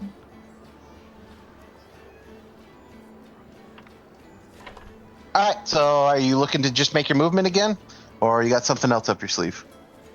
Yeah, for right now, if we're just doing rounds of actions, then yeah, just keep Go swimming. ahead. Go ahead and give me the athletics check. All right, let's try to do this with advantage the right way. All right, let's do. Well, that only rolled 1. Oof. All right. Hey, there Let's it is. go. 17 is enough. That will put you at the spear. I will say we'll take one action. You've used your action to move this time, so we'll need one action to pull it from the post. But let's see what everybody else does. Once you get the spear, can you just stand on the pier and stab anybody else that's trying to get it, and then swim a back? bad With, thing to swim say. back with no contest. The rules were whoever gets back to the pier with it. I mean, Lordy. yeah. So that said, the male orc is still struggling and will only get 15 feet. So they're only 30 feet in. The male goblin is not going to do great, so they'll only get 15 feet. So they are at 45.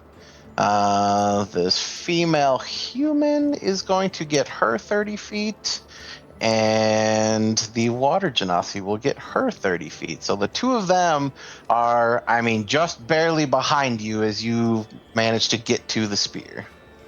Okay, and so that takes to get it out as a full action and nothing That else? will be your Okay. action, correct?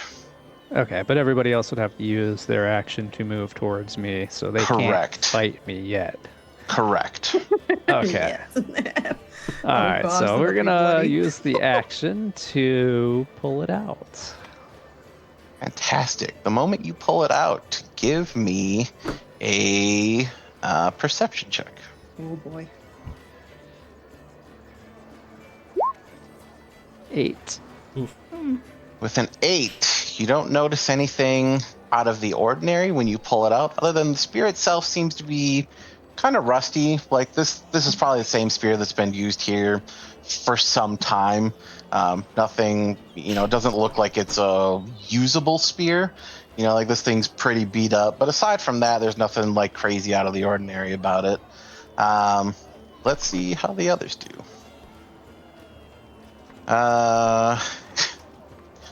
This male orc, man, he is struggling. Poor guy.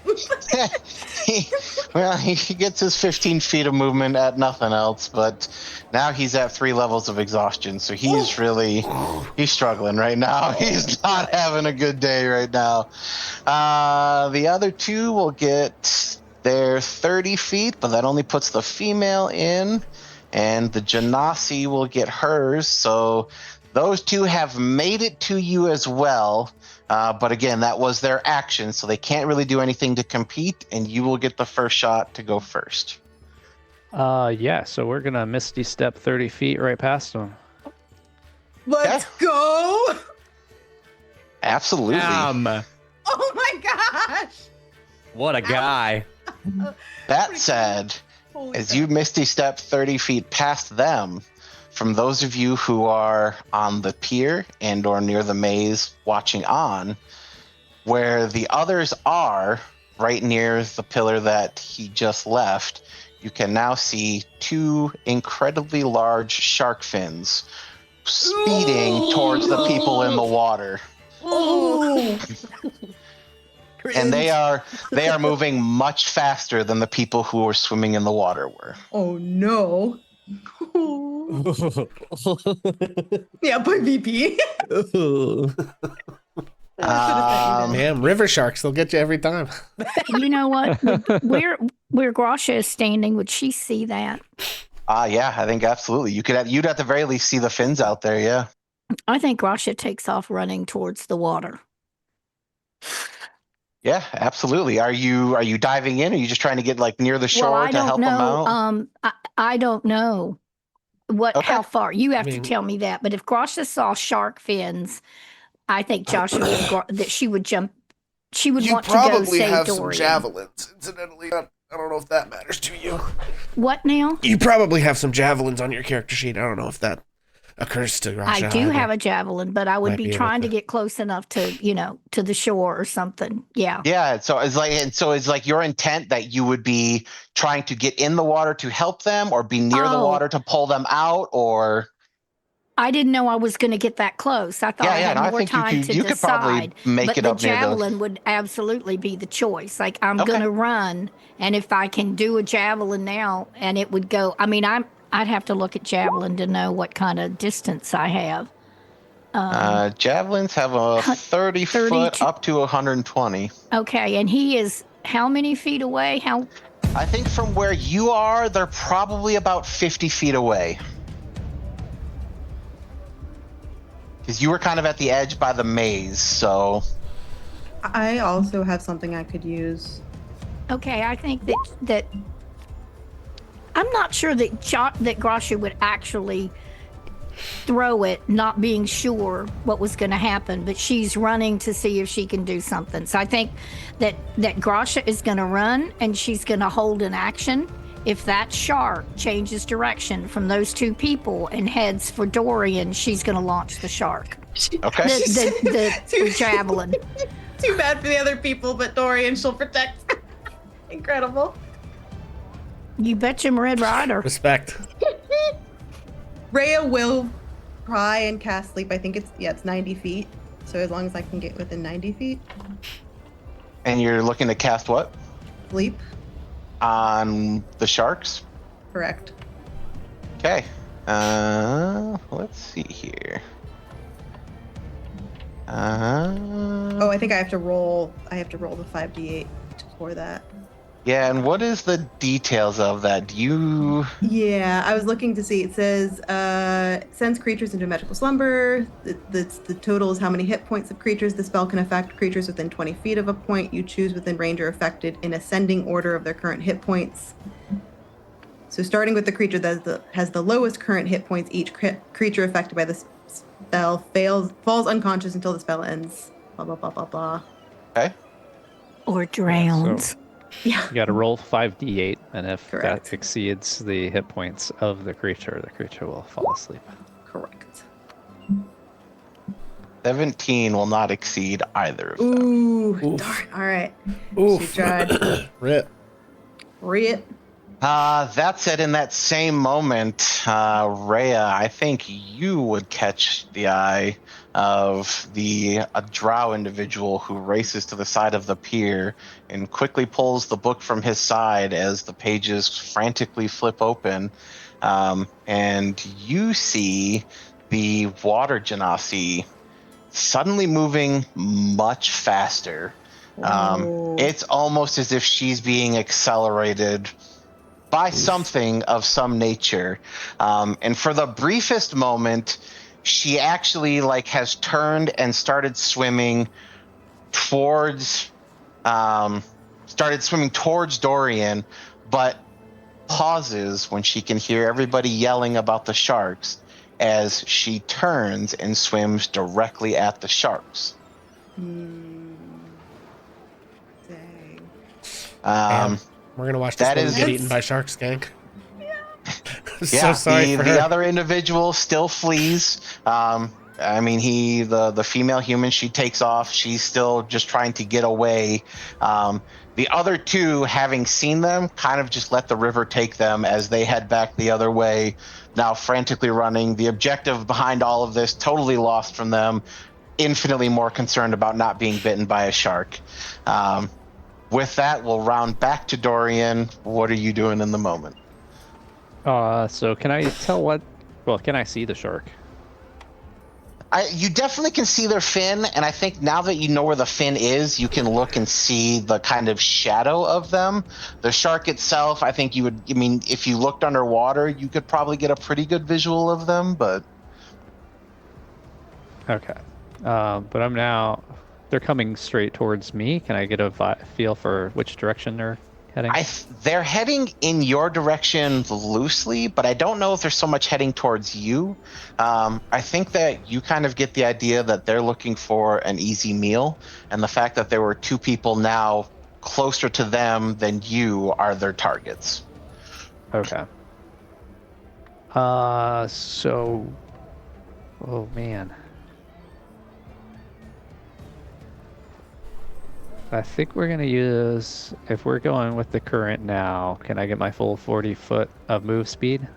Yeah, absolutely. And you don't need to make the check, so you'll automatically get your full move speed. Okay, but I'd still be in the water. I'd probably need an action to climb out, right? Correct. Okay. All right. Well, I'm gonna do that. I'm gonna move back to the dock 40 feet. And Okay. that's gonna be my turn.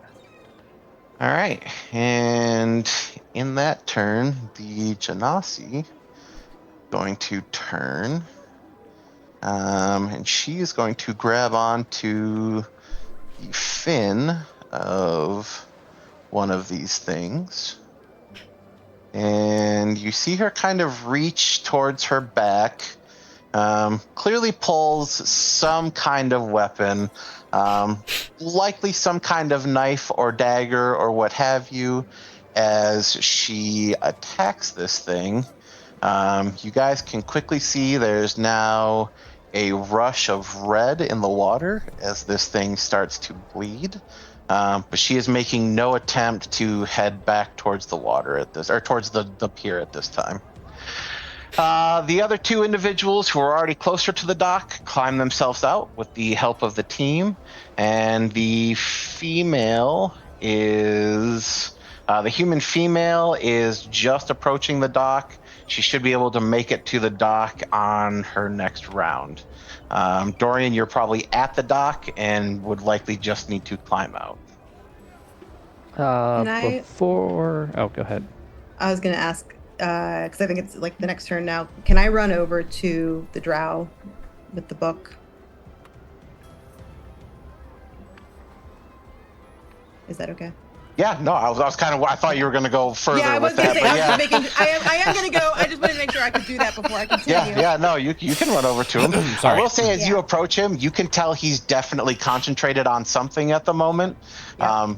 Specifics are probably a little lost to you, but like you definitely know he is focused on something. Yeah, I think she's gonna run over and say, "I've not got much, but I'll do what I can to help your friend." And she's going to go ahead and cast a guiding bolt on the shark that is being ridden by the friend. Okay. Sorry, I yeah. already rolled. It rolled damage No, already. and that absolutely hits. And not only does that hit, but that is enough that shark then immediately dives down and takes off, leaving the Genasi in the water with one shark in the area. But again, she doesn't turn away. I mean, she is very much like trying to hold these things off. Like you get the idea that like she understands she's not in the best position, but she's more concerned about the people behind her and making sure that they can get out.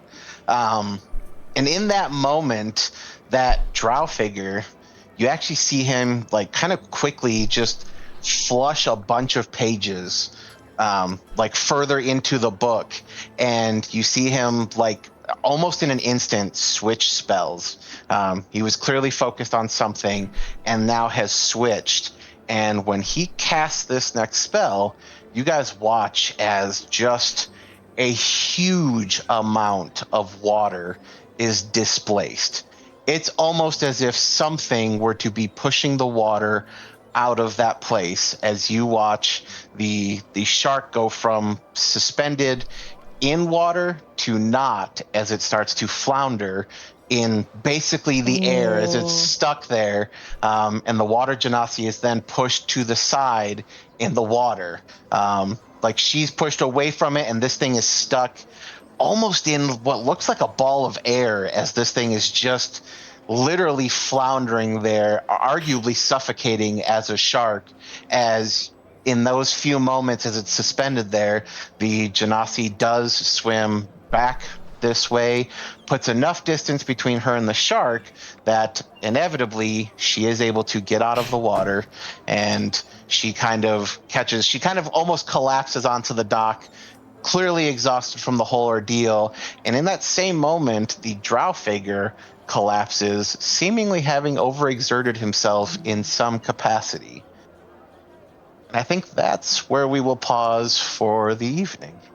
Oof. Ooh. All right. Oh my god. Wow. Holy moly. Okay. Well, everybody. Welcome to the end of the first episode of That was so good. Call of the Netherdeep. So good. Yeah, thank you guys for hanging out. We're going to go do our usual sign-off here. In the meantime, would folks do us a huge favor and let us know if there's anyone you'd like us to go raid? I'm going to also go looking for those while we cast. Introduce yourselves again. Remind folks where you can be found on the internet, and who you played tonight. Starting, of course, with a bonus mom. I am Bonus Mom, and I am thrilled to be sharing my first session with this adventure, Call of the Netherdeep, with my TikTok friends, because I've never been able to do that before. So this is just an exciting time for me. I was playing Grasha, the Goliath Barbarian. I have to be careful saying that. And you can find me on TikTok and the Purple app, Twitch, at least Monday through Friday mornings at about 9 to 9:30 in the morning Eastern Standard Time. And I just just want to add that I'm going to hang around at the end of this with my TikTok stream for a few minutes. So after we are done and everybody says what they're saying and we raid somebody else on Twitch, then I'm going to talk to my TikTok folks a little bit. So don't leave. I want to talk to you some more. Thank you for being here, kiddos. Okay, folks. Well, next up we have the man without whom none of this would truly be possible. My streamer senpai and yours, father gamer, family man, guitarist, rarer than a shiny Pokemon, non-toxic, southern accent having homie, Final Fantasy wifing, president of these United States, states of our hearts anyway, prime minister of sinister, wholesome, dulcem, waifu, haiku, husbando, commando himself, and Simpage. That's right, we did it again. Yeah. You thought it was only once, but no. I thought it was just gonna be an intro thing. I was surprised to get it twice in one session. Anyway, guys, I'm Vincent Page. I've been Orin Talwin, your half elf Echo Knight fighter. Okay, we're just gonna go ahead and put it out there, and I'm super excited. This was already so much fun, and I did want to say really quickly, thank you for everybody being part of the cast. But I'm really excited to get to, for the first campaign, get to play the Pixel. And we're back with Bonus Mom. I've been missing the Bonus Mom D&D session since Curse of Strahd. We went through some literal hell together, so it's nice to be back in the trenches. Yeah, it was real bad. And then I'll keep it short and sweet, guys. You can find me on the Purple app as well. Currently, I am doing a Clair Obscure playthrough. I've never finished it. I've started it so many times, and it's up for Game of the Year, bro. And I gotta finish it, man. It's real bad. Wow. I think we're gonna do that in a music stream tomorrow. So. Love to have you guys. All right, and we are passing over to Jason. I'm Jason. I've been playing Dorian Blacktide, the sailor with a few tricks up his sleeves. Come back and find out more about him. If you want to find me, you got to find these guys. So I'll be around the communities. Excellent. Lady Stuff. Lady Stuff, and I have been Rhea, who's desperately trying to remember what her accent is and not polymorph into whatever southerner she hears. Brutal. Absolutely brutal. And of course, Ace, our GM. Yeah, Mace. I've been a little bit of everything tonight, from some shoddy penguins to, some goblins and some orcs, and there's a whole lot more to come. And I'll give Critical Role a lot of credit. They got some really exciting things coming our way. Oh boy. And of course, folks, as always, I am Pixel, not your GM this evening. I was playing Casimir, tiefling fighter, gunslinger, and whatever else it is that he turns out to be in the end.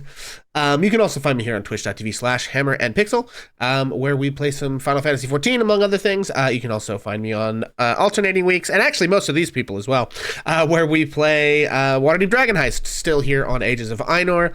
Our next session of that is next Sunday, I'm pretty sure. So check that out. If you want to be caught up for that, and you're hearing the sound of my voice, head to the Ages of Ainur YouTube page, where you can find the first, 9 or so episodes up and waiting for you. And with that, friends, we are going to go ahead and raid Thousand Faces TTRPG. Their stream started not too long ago, and they're deeper than I thought a person could be into the Wild Beyond the Witchlight Adventure module. So I'm very excited to see what's going on over there. Yeah, take that, Jonathan.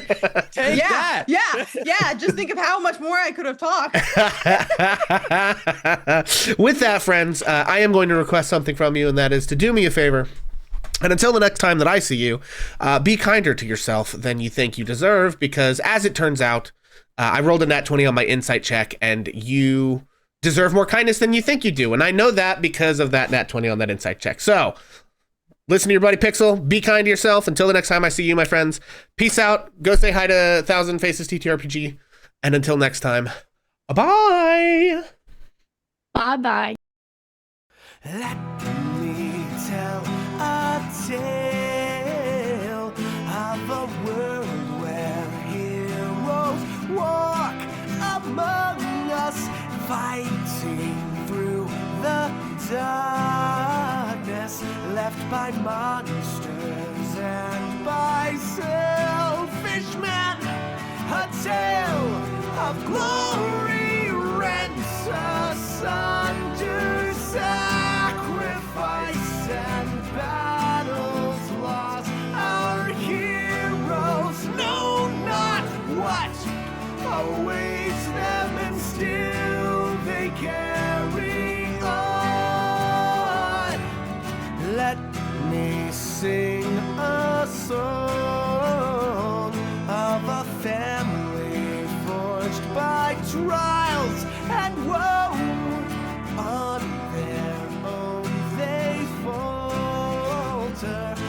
together they will write their own tale of glory, rent asunder, sacrifice and battles lost. Our heroes know not what awaits them, and still they carried on. What was rent shall be restored. What was lost now shall be found. The price of